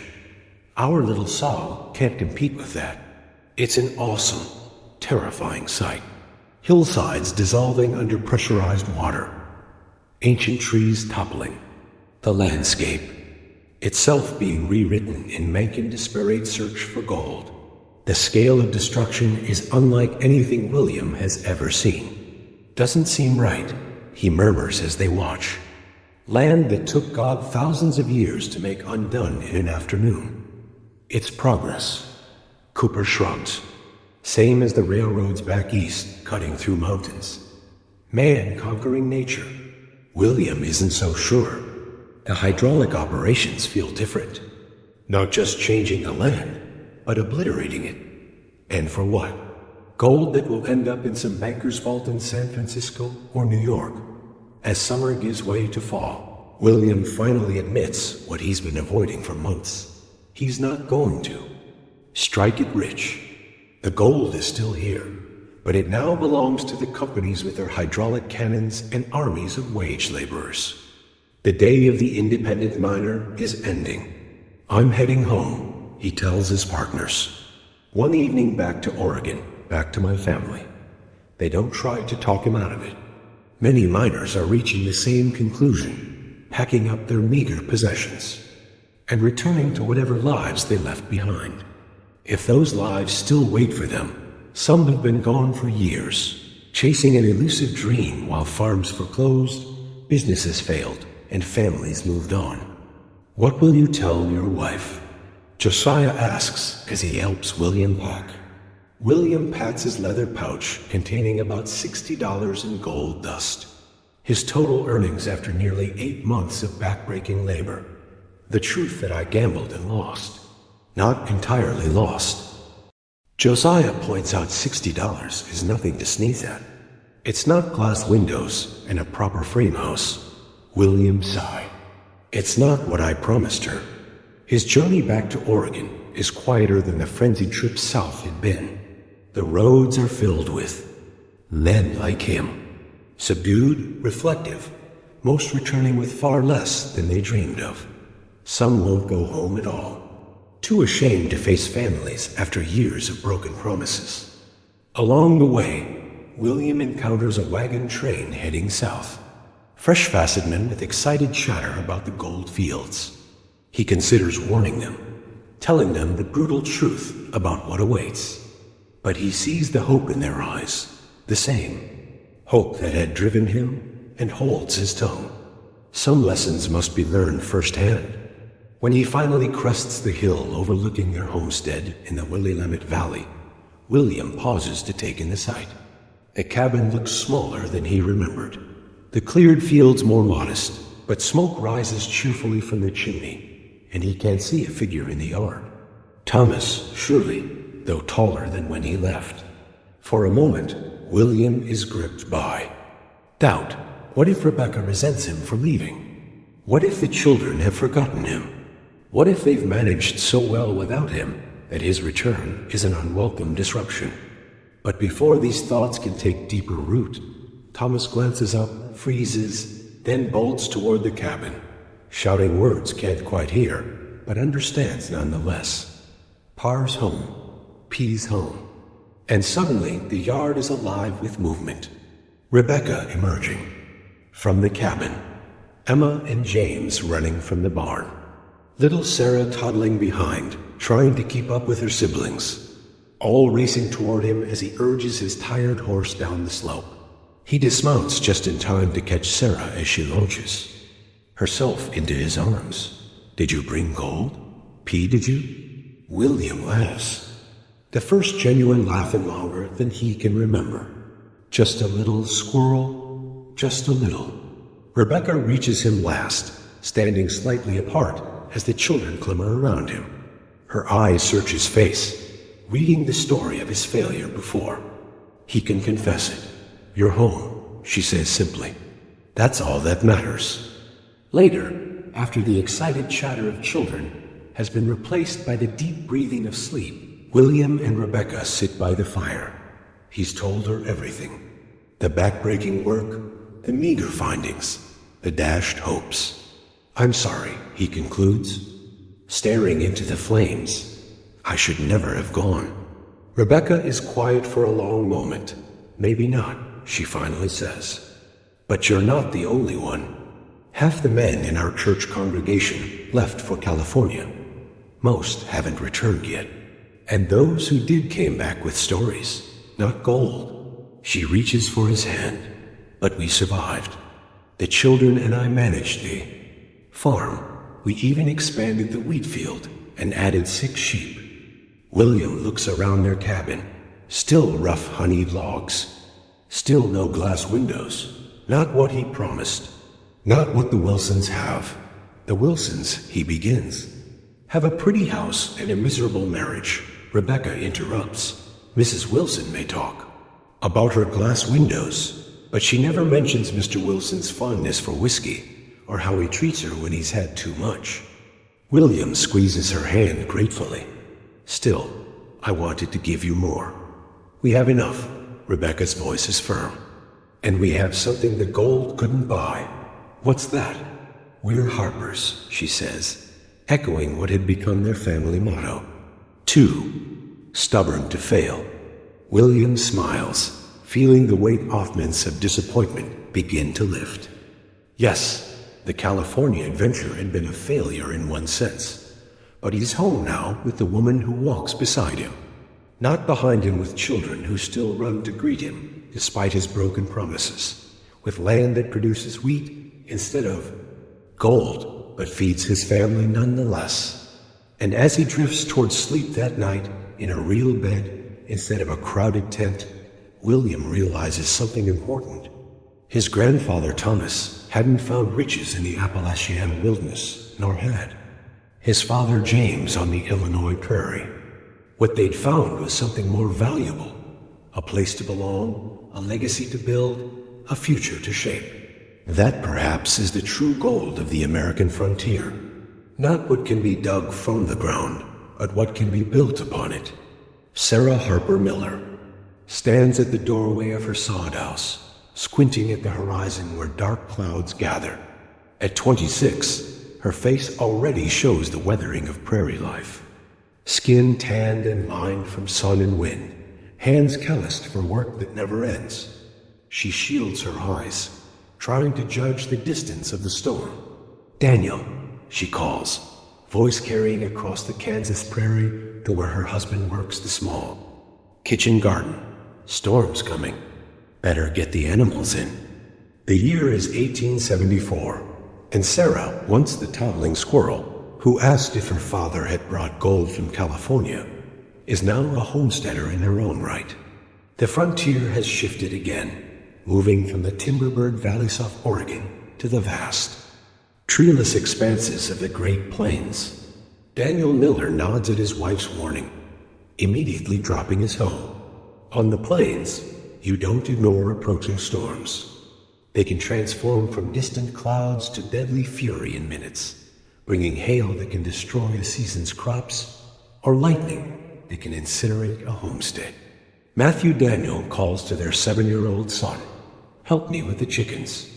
Their homestead is modest, 160 acres claimed under the Homestead Act of 1862, which promised free land to anyone willing to live on it and improve it for 5 years.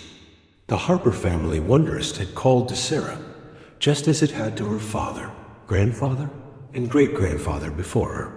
When she'd married Daniel 6 years earlier, they'd immediately set their sights on the Kansas prairie, where land was available for nothing but sweat and determination.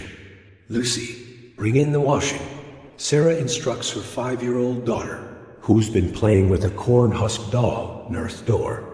Quick now, as her family scrambles to prepare for the approaching storm, Sarah takes one last look at the horizon. The clouds have that greenish tinge that spells trouble, possibly hail. She sighs, thinking of their struggling corn crop. One bad storm could wipe out months of work. Inside their soda, as these unique prairie homes are called, Sarah moves efficiently, closing the single window with its precious glass pane, a wedding gift from her parents. The house itself is unlike anything her ancestors built in previous frontiers. With no forests provide logs, plain settlers use what the land offers, soil itself. Their home is literally cut from the earth. blocks of densely packed prairie sod stacked like bricks with the grass side down. The walls are 3 feet thick, providing excellent insulation against both summer heat and winter cold. The roof is also sawed, supported by cottonwood poles, hauled from a creek 10 miles away. It's a far cry from the log cabins of Sarah's forebears, but it serves warm in winter, cool in summer, and most importantly, almost impossible to burn down our prairie, where fire is a constant threat. The first fat raindrops hit the roof with dull thuds. As Daniel comes through the door, Matthew right behind him. Chickens and cow are secure, he reports, stomping mud from his boots. Didn't see any hail yet, but that sky looks mean. Lucy struggles. In with an armful of half-dry laundry, and Sarah helps her hang it on the line strung across one corner of their single room. Then she stirs the stew, simmering in the cast-iron pot, hanging over the small fire. With no trees for firewood, they burn twisted bundles of prairie grass and precious dried cow dung, carefully collected and stored. As the storm intensifies outside, the family gathers around their rough honeyed table. Sarah serves the stew, mostly potatoes and onions from their garden, with a small amount of salt pork for flavor. Meat is a luxury saved for when Daniel can. Hunt jackrabbits or prairie chickens. Will the corn survive, Par? Matthew asks, voicing the concern on everyone's mind. Daniel glances at Sarah before answering. We'll know tomorrow. God willing. It's just rain we're getting. But the sharp crack of hail on their sod roof answers his statement. Sarah closes her eyes briefly. Not again. Last year they'd lost half their crop to hail, forcing them to survive the winter on stores that were already meager. We still have the wheat, she says, trying to sound hopeful. And the garden's small enough that we can cover it next time. This is prairie optimism, acknowledging the disaster at hand while immediately planning for how to mitigate the next one. You can't dwell on losses out here. You can only learn and adapt. Tell us about Great-Grandpa Thomas again, Lucy requests, changing the subject in the way children do. The one who built the first cabin. Sarah smiles, grateful for the distraction. The Harper family stories have become legends passed down through generations, each retelling, embellishing certain details while smoothing over others. Well, she begins, settling into the familiar rhythm of the tale. Great-Grandpa Thomas Harper was just a young man when he decided to leave Virginia and head into the wilderness beyond the Appalachian Mountains. This was back when there weren't any proper roads, mind you, just Indian trails and deer paths. As Sarah tells the story she's heard countless times from her father, the hail transitions back to rain, drumming steadily on their sod roof. No leaks, a testament to Daniel's careful construction. Many first-time soda become amid showers during heavy rains, the dirt ceiling literally melting onto everything below. And when winter came, Sarah continues, Great was expecting a baby. My grandfather James. They had to survive on whatever Great Grandpa could hunt, and the corn they'd managed to grow that first summer. Like us, Matthew interjects, living off what we grow. Yes, Sarah agrees. Though we have neighbors within 5 miles and a town within a day's ride, Great-Grandpa and Great-Grandma were alone in the wilderness. The nearest neighbor half a day's journey away. Daniel, who's heard these stories throughout their marriage, still listens attentively. Your family's always had the pioneer spirit, he comments. 4 generations of pushing westward. Harper blood, Sarah says with a shrug, echoing her father's explanation. Can't fight it. The rain continues through dinner and into the evening. After the children are tucked into their shared bed in the corner, Sarah and Daniel sit by the dime, embers of their small fire, speaking in hushed tones. I checked our stores yesterday, Sarah tells him. Even if we lose the corn entirely, we have enough wheat and potatoes to get through winter. It'll be tight, but we won't starve. Daniel nods. his face illuminated by the faint orange glow. At 30, he already looks older, his skin weathered like tanned leather, his hands gnarled from farming the resistant prairie soil. The Wilsons weren't so lucky last winter. Sarah remembers all too well the Wilson family, no relation to the Wilsons. Her father had known in Oregon, had arrived on the prairie the same year as them. But a combination of crop failures and illness had forced them to abandon their homestead last winter, returning east in defeat. We won't end up like them, Sarah says firmly. We're Harpers. Well, I am, and you're a Miller, which is just as stubborn. Daniel chuckles softly that we are. The next morning reveals the storm's damage. Their corn crop is battered, but not destroyed. Perhaps a 30% loss. The garden fared worse with young plants shredded by hail. But as Sarah surveys their homestead in the clear morning light, she feels the familiar surge of determination that has carried her family through 4 generations of frontier hardship.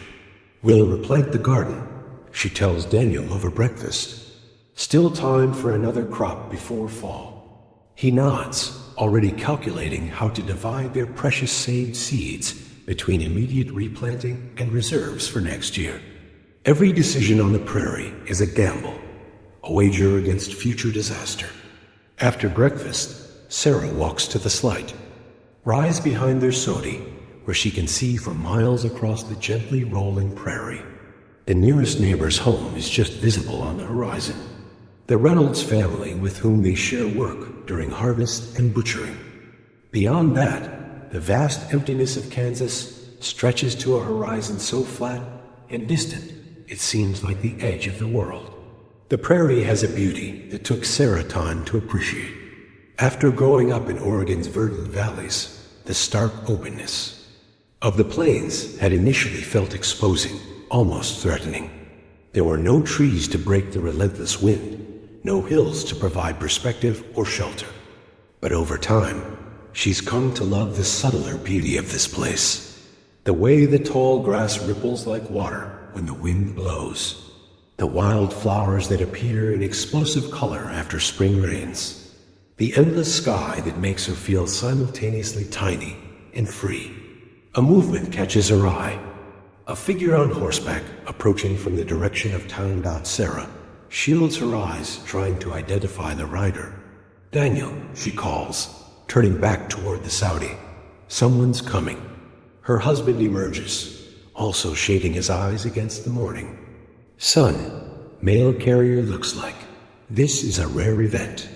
Mail comes irregularly to their isolated homestead, perhaps once a month when someone from town happens to be traveling in their direction.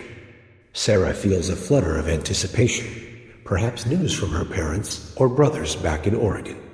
The rider arrives, a young man barely out of his teens who makes a circuit of the county's scattered homesteads. Morning, Mrs. Miller, Mr. Miller. He greets them. Got 2 letters for you and the newspaper from Topeka. Thank you, Jimmy, Sarah says, taking the precious items. Will you stop for coffee? Much obliged, Mom, but I've got a dozen more deliveries before sundown. He tips his hat. Storm hit you folks hard. Damaged some crops, but we'll manage, Daniel. Answers. Peterson's over east lost their entire wheat field, Jimmy informs them. And lightning struck the Andersons' barn, burned it clean to the ground. Sarah winces in sympathy. Fire is the prairie's most terrifying threat, faster than a galloping horse and utterly unstoppable once it builds momentum across the dry grasslands. After Jimmy rides off, Sarah examines their mail. A letter from her parents in Oregon, another. From Daniel's sister in Ohio, and a newspaper dated 3 weeks ago. News travels slowly to the frontier, arriving like dispatches from another world. She saves the letters for that evening, when the day's work is done and they can savor each word. The newspaper they'll read bit by bit over the coming days, rationing the connection to the wider world like a precious resource. The summer unfolds with the relentless rhythm of prairie life. They replant the garden, nurse the damaged corn, and tend to the wheat that will form the backbone of their winter survival. Each day begins before dawn and ends after sunset, filled with labor that leaves no room for idleness. Then, in late July, a new threat appears. Sarah notices it first. A peculiar darkening on the southern horizon. Not storm clouds this time, but something lower, almost like smoke, but moving with strange, purposeful patterns. Daniel, she calls from the garden, pointing. What is that? He straightens from his work, squinting south. His expression shifts from curiosity to alarm. Get inside, he says suddenly. Get the children inside now. What is it? Sarah asks, already moving toward the house where Matthew and Lucy are playing. Grasshoppers, Daniel answers grimly. Looks like a big swarm. Sarah feels cold dread despite the summer heat. She's heard stories from neighbors about grasshopper plagues. Millions of insects descending like a living storm, devouring everything green in their path. Some homesteaders had lost entire farms in hours. The insects stripping fields to bare. Earth. Inside the soda, they close the door and stuff rags under it to keep the insects out. Through their single window, they watch as the horizon grows darker. The strange cloud approaching with terrifying speed. Will they eat everything? P? Matthew asks, his voice small. Daniel puts his arm around his son's shoulders. Not everything, buddy. And what they do take will replant. The first grasshoppers arrive with a sound like hail. Thousands of small bodies hitting the sod roof and walls. Then comes the eerie rustling, the sound of countless tiny jaws stripping their crops leaf by leaf. Lucy begins to cry, and Sarah holds her close, murmuring reassurance she doesn't entirely feel. For 2 hours, they huddle inside while the insect storm rages around them. When it finally passes, moving northward like a biblical plague, they emerge to assess the damage. It's devastating. The corn is gone. Every stalk stripped to bare stalks. The garden is a ruin of stems and twigs. Even the prairie grass surrounding their homestead has been eaten to nubs. Only the wheat already harvested and stored in their small sod barn has been spared. Sarah stands amid the devastation, Lucy clinging to her skirts, and feels a momentary wave of despair. All their work, all their careful planning undone in an afternoon by a mindless swarm of insects. God's teeth, Daniel mutters, surveying what remains of their corn crop. He rarely swears, especially in front of the children. Nothing left. Sarah takes a deep breath, squaring her shoulders. We still have the wheat, she says, echoing her words from after the hailstorm. We won't starve. Daniel looks at her, his initial shock giving way to phlegmatic determination that frontier life demands. No, we won't starve. And I hear tell the railroads hiring men for track laying could bring in some cash for supplies. The railroad has been pushing westward for years. A steel lifeline connecting the isolated frontier to the bustling cities of the east. Now it's approaching the region, bringing with it both opportunity and change. How long would you be gone? Sarah asks, already calculating how she'd manage alone with the children. 3 weeks. Maybe 4. They're working not 30 meters from here. Daniel puts his arm around her. We'll get through this, Sarah. We always do. That evening, after the children are asleep, Sarah reads her parents' letter by candlelight.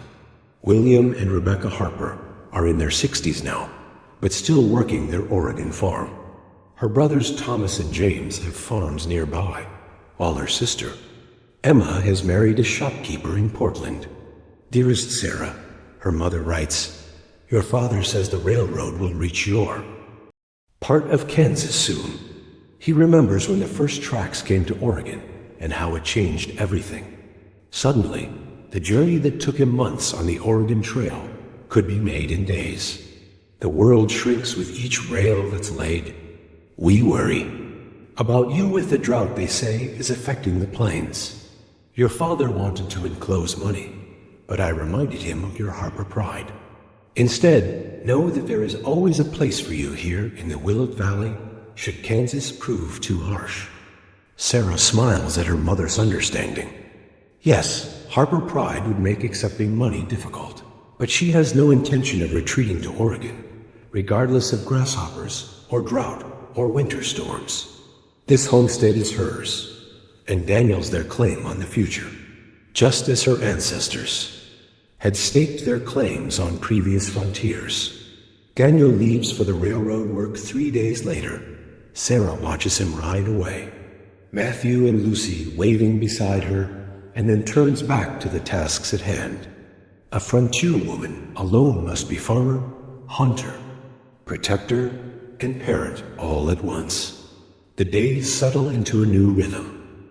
Sarah rises before dawn to milk their cow and feed the chickens that survive the grasshoppers. She works in what remains of their garden, coaxing new growth from the ravaged soil. She teaches Matthew to set snares for rabbits, adding precious meat to their dwindling stores. And in the evenings, she tells the children stories, not just the Harper family legends, but also tales from the books she brought from Oregon. Sarah, unlike many frontier women, had received a proper education. Her father, remembering his own limited schooling, had insisted on it. Now she passes that gift to her children, teaching them to read and write by lamplight after the day's work is done. Will we have a real school someday? Lucy asks one evening. Yes, Sarah promises. The town's growing. They're talking about building a schoolhouse next year. This is the paradox of frontier life. While Sarah values the independence and open spaces, she also longs for the institutions of civilization, schools, churches, proper doctors. The same railroad that threatens to end the isolation she partly cherishes will bring these benefits she desperately wants for her children. One night in early September, Sarah wakes to a strange orange glow through their single window. She's instantly alert, heart pounding. Fire, the prairie settler's nightmare. She rushes outside in her night dress to see the western horizon alive with flames. A prairie fire moving fast, driven by Thekenstott wind, still miles away, but headed their direction. Sarah doesn't panic. They've prepared for this as all prairie homesteaders must. She wakes the children, getting them dressed quickly. Is it going to burn our house? Ma, Lucy asks, eyes wide with fear. No, sweetheart. Our house is made of earth. Remember, it can't burn. Sarah projects confidence she doesn't entirely feel. The Saudi itself might survive, but their barn, their wheat stores, their garden, their very livelihood could all be lost. Working by the eerie orange light of the approaching fire, Sarah harnesses their mule to the plow. With Matthew helping guide the animal, she plows a fire break, a strip of turned earth around their homestead, where the fire will find no fuel. It's work normally requiring a man's strength, but frontier women develop muscles where they need them. Sarah drives the plow through the tough prairie sod, widening the defensive ring around their home as the fire draws nearer. Her back and arms scream with the effort, but she continues, knowing their survival depends on completing the fire break before the flames arrive. Matthew, only 7, but already understanding the gravity of their situation, works alongside her without complaint. By the time the fire reaches them, they've created a barrier of bare earth, 50 feet wide around their buildings. Sarah stands with her children, watching as the flames reach their fire break and hunt for fuel that isn't there. The fire splits, flowing around their protected island like water around a stone. The heat is intense, the roar deafening. Embers float on superheated air, and Sarah swats them down before they can ignite anything within their sanctuary. For an hour, they fight these flying sparks until finally the main fire has passed, leaving blackened earth as far as they can see in the darkness. We did it, Sarah says, hugging her exhausted children. We saved our home. In the morning, the full extent of the fire's path becomes clear. Their homestead stands like an oasis in a charred landscape. Their nearest neighbors, the Reynolds family, had also survived behind their own firebreak. But the prairie itself is transformed. Miles of blackened earth where yesterday there had been flowing grass. Will it grow back, Mar? Matthew asks as they survey the devastation. Yes, Sarah assures him. The prairie has burned for thousands of years. The grass will return greener than before. This is another frontier lesson. Destruction often leads to renewal. Fire clears the old growth, allowing new life to flourish. Sarah sees it as a metaphor for the frontier itself. Each wave of pioneers clearing the path for the next, building upon what came before. 2 weeks later, Daniel returns from his railroad work, riding across the burned prairie with a packed mule laden with supplies. Sarah and the children run to meet him, their joyful reunion taking place amid the ash-covered landscape. Grasshoppers then fire, Daniel says, shaking his head as Sarah recounts the events of his absence. What next? Locusts and boils? Sarah laughs, relief making her giddy. Don't tempt fate. That night, with the children asleep and new supplies filling their storage pit, Sarah and Daniel sit outside their sodi, watching stars appear in the vast prairie sky. Daniel has brought real coffee, an unimaginable luxury, and they sip it slowly, savoring each drop. Railroad foreman says the line will reach 30 meters from here by spring. Daniel tells her they'll need workers at the new station. Year-round work, good wages. Sarah considers this would mean moving closer to town. Or I could ride in, but yes, eventually we might consider it. Daniel watches her face. Would you mind being closer to town? I mean, Sarah looks out across their homestead, the Saudi they built with their own hands, the land they've worked for 4 years. 1 more year, and it will be legally theirs under the Homestead Act, their piece of the frontier, their contribution to the Harper legacy. Not yet, she decides. Let's prove up our claim first, then we can think about changes. Daniel nods, understanding. Harper blood, he says, smiling. Can't fight it, Sarah finishes, leaning against his shoulder as the stars multiply above them, bringing light to the vast open darkness of the American prairie. Sarah Harper Miller stands on the platform of Cedar Springs Station, watching smoke billow from an approaching locomotive. The railroad that had once been just a distant promise now cuts directly through what was once open prairie. Its iron tracks gleaming in the Kansas sun dot. It's 1892, and at 44, Sarah has witnessed the American frontier's final chapter. Her children Matthew, now 25, and Lucy, 23, stand beside her. No longer the wide-eyed youngsters who weathered grasshopper plagues and prairie fires in a humble sod. There it is, Sarah says, pointing to the train that will carry Lucy to college in Chicago. Your chariot awaits, Miss Schoolteacher. Lucy smiles nervously, clutching her small thou. I still can't believe. I'm going. Grandma and Grandpa Harper would never believe a woman from her family attending college. They'd be proud, Sarah says firmly. Especially Grandma. She always said education was wasted on men alone. The train pulls into the station with a screech of brakes and billowing steam. Sarah feels the familiar twist of emotions. Pride in her daughter's accomplishments mixed with the pain of pending separation. When the Harpers of previous generations parted, it was usually forever. But this modern world offers something new, the possibility of return. 2 years isn't so long, Matthew says, hugging his sister. You'll be back teaching at our new schoolhouse before you know it. Cedar Springs is hardly recognizable as the dusty frontier outpost Sarah and Daniel had occasionally visited during their early homesteading years. Now it boasts 2,000 residents, proper wooden buildings along a main street, 3 churches, a bank, and most importantly, a schoolhouse where Lucy has been teaching since she was 18. Where's Par? Lucy asks, looking around the crowded platform. Daniel had promised to see her off, but is nowhere in sight, or running late. Sarah sighs the telephone installation at the mercantile is taking longer than expected. That's another marvel of this. Rapidly modernizing west, telephone lines now connect Cedar Springs to Kansas City and beyond. Daniel, who'd taken that temporary railroad job years ago, had discovered an aptitude for mechanical work.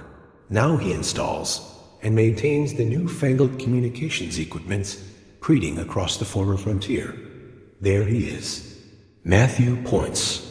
Down the street where Daniel is running toward them, coat flapping behind him. Didn't miss it, did I? He pants, reaching the platform just as the conductor calls for boarding. Nearly, Lucy says, embracing her father. The mercantile's telephone working good as new, Daniel grins. Called all the way to Topeka just to test it like talking to ghosts. The conductor calls again, more insistently this time. Lucy hugs each of them once. More, tears welling in her eyes despite her attempts at composure. You write every week, Sarah instructs, straightening Lucy's collar out of nervous habit. And remember what your great-great-grandfather Thomas Harper would say. We are Harpers. Lucy finishes with a watery smile, too stubborn to fail. As the train pulls away, Sarah waves until her arm aches, watching her daughter begin a journey that would have been unimaginable to the frontier women who came before her. Lucy isn't traveling west to tame wilderness or build a homestead. She's traveling east to gain knowledge, to bring education back to the children of the prairie. She'll be fine, Daniel says, putting his arm around Sarah's shoulders. Harper blood, remember. Can't fight it, Sarah replies automatically, leaning into his embrace. They walk back through Cedar Springs, a town that exists largely because of their efforts and those of settlers like them. After proving up their homestead claim, Sarah and Daniel had eventually moved closer to town, as the railroad brought new opportunities. They'd sold half their original claim for 20 times what the land would have been worth when they first arrived. Hard to believe this was all empty prairie when we came, Daniel remarks, echoing her thoughts. Now look at it. Cedar Springs boasts amenities that would have seemed like impossible luxuries during their soda days. A proper doctor with medical training, a dentist who visits monthly, stores stocked with goods from across the nation. The streets are lit with kerosene lamps at night, and there's talk of electric lights coming soon. Progress, Sarah says with mixed feelings. She values the comforts and opportunities of civilization, especially for her children, but sometimes misses the wild openness that had first drawn her family westward generation after generation. Mr. Miller, Mrs. Miller, a young reporter from the Cedar Springs Gazette, hurries toward them, notebook in hand. Do you have a moment? I'm writing a special edition about the pioneers who settled this region. Sarah and Daniel exchange a glance. They're considered old-timers now, repositories of frontier wisdom and stories that fascinate the town's newer residents. I suppose Daniel agrees. Though we've told these stories so many times, I expect everyone's tired of hearing them. Not at all, sir. The eager young man assures them, especially with the news from the Census Bureau. Did you hear? Hear what? Sarah asks. The 1890 census officially declared the American frontier closed, the reporter explains. They say there's no longer a clear line between settled and unsettled areas. The frontier's gone, vanished into history. That makes your experiences all the more valuable. Sarah feels a strange twist in her chest at these words. The frontier gone. It seems impossible. The Harper family had followed that frontier for 4 generations, always pushing westward toward new wilderness. What does it mean for the frontier? To simply end? I'd like to interview you both, the reporter continues. Get your thoughts on how this region has changed, what it was like in the early days. Come by our house tomorrow afternoon, Sarah suggests. I'll have coffee and my apple pie. Ready. As they continue home, Sarah remains thoughtful.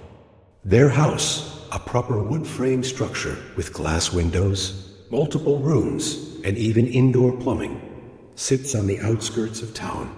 Behind it, they still maintain a large garden and small orchard, unwilling to completely abandon self-sufficiency. Despite the conveniences of town life, the frontier's closed, she says finally. What would my father say about that? Or his father before him? Daniel considers this. They'd probably say it just means you have to look further. Alaska maybe, or those islands in the Pacific everyone's talking about. No more free land, though. No more Homestead Act claims for ordinary families. Sarah shakes her head. That era is truly over. That evening, Matthew joins them for dinner, bringing news from his own homestead 10 miles outside town. Unlike his sister, Matthew had embraced the farming life, though with modern techniques and equipment his ancestors could only have dreamed of. Railroad agent came by today, he tells them, passing the potatoes, offering to buy a right-of-way through my east field. You going to sell? Daniel asks. Matthew shrugs. Price is fair, and it would put the spur line just a mile from my place. Makes shipping wheat a whole lot easier. Sarah watches her son, so much like his grandfather William in looks, but facing such different circumstances. William Harper had traveled the Oregon Trail by wagon, spending months crossing terrain that Matthew can now traverse in days by rail. William had built his homestead with an axe and determination. Matthew uses mechanized equipment ordered from a Sears Roebuck catalog. Your grandfather would approve, she tells him. He always said the point of pioneering wasn't to stay primitive, but to build something better for those who came after. Speaking of those who come after, Matthew says with a slight flush, I've been meaning to tell you both. Emily Kingston and I, well, we're thinking of getting married next spring. Sarah claps, her hands in delight. She's fond of Emily, the daughter of the town doctor, who combines Eastern education with a practical understanding of prairie life. That's wonderful news, she exclaims. Have you told Lucy she'd be so upset to be away when you're courting? Wrote. Her last week, Matthew admits. Figured she'd want to know first, being my sister and all. The conversation turns to wedding plans, and the house Matthew is expanding on his homestead. Sarah listens, her heart full. This is what the frontier journey was ultimately about. Not just surviving, but establishing roots, building communities, creating futures. The next day, the young reporter arrives promptly for their interview. Sarah serves coffee and apple pie in their parlor, a room that would have seemed impossibly luxurious during their Saudi days. So, Mrs. Miller, he begins. You understand your family has quite the pioneering history, going back several generations. Sarah nods. My great-grandfather, Thomas Harper, built one of the first cabins beyond the Appalachian Mountains in 1792. My grandfather, James, took the family down the Ohio River to the Illinois country in the 1820s. My father, William, traveled the Oregon Trail in 1845, and then you came to Kansas, the reporter probes. Yes, my husband and I arrived in 1868, claimed our homestead under the Homestead Act, built a Saudi first like most folks did, survived grasshoppers, prairie fires, blizzards. Sarah smiles at Daniel, the usual frontier tribulations. What do you think about the Census Bureau declaring the frontier closed? The end of an era that defined America for so long. Sarah considers carefully. The frontier was never just land. She says finally it was a state of mind, a willingness to face the unknown and build something from nothing. That doesn't disappear, just because all the land is claimed. My wife's a philosopher, Daniel says with affectionate pride.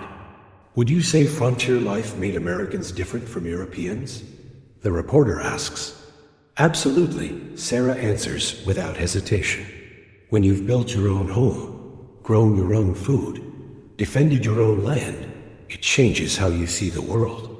You can't tell someone who's done all that what to do or how to live. Independence, the reporter nods, scribbling in his notebook. That and adaptability, Daniel adds. Frontier folk learned to use whatever was at hand, to change plans when necessary, to try new approaches when old ones failed. The interview continues. Sarah and Daniel sharing stories of early hardships, community barn raisings, the first church services held in a tent. The young reporter is particularly fascinated by tales of the Saudi days, the dirt roof that occasionally rained mud during storms, the constant battle against bugs and mice, the walls that needed regular patching like living things. Or one last question, he says as he prepares to leave. What do you think happens now with no more frontier to push against? What defines America going forward? Sarah exchanges a glance with Daniel. It's a profound question, one she's been pondering since hearing about the Census Declaration. I think, she says slowly, we turn our pioneering spirit to new frontiers. Not just land, but knowledge, technology, ways of organizing society. My daughter's at college in Chicago, bringing education back to prairie children. My son farms with methods his grandfather couldn't have imagined. The frontier made us who we are, Daniel adds. That doesn't change just because the map's filled in. After the reporter leaves, Sarah and Daniel sit on their front porch, watching the sunset paint the western sky in brilliant oranges and pinks. It's a view they never tire of, a reminder of the natural beauty that first drew pioneers to these vast spaces. I've been thinking, Sarah says as darkness slowly claims the horizon, about what you said yesterday about Alaska and those Pacific islands. Just speculation. Daniel shrugs. Don't. Tell me you're getting the Harper Wanderlust again at our age. Sarah laughs. No, I think we've earned our rest. But Matthew and Emily's children, or Lucy's someday, who knows? Harper blood has a way of seeking new challenges. God help us if little. Lucy Harper Millers start claiming homesteads in the Aleutian Islands. Daniel chuckles. They sit in comfortable silence as stars appear in the darkening sky.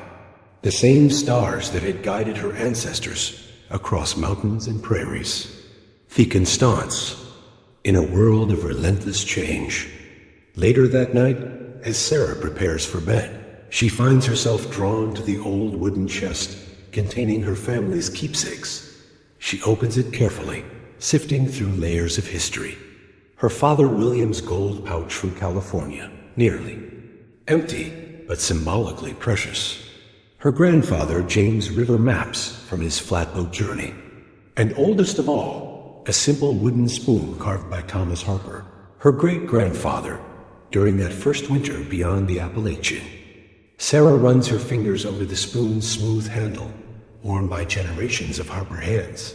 4 lifetimes of frontier struggles, each building upon the last.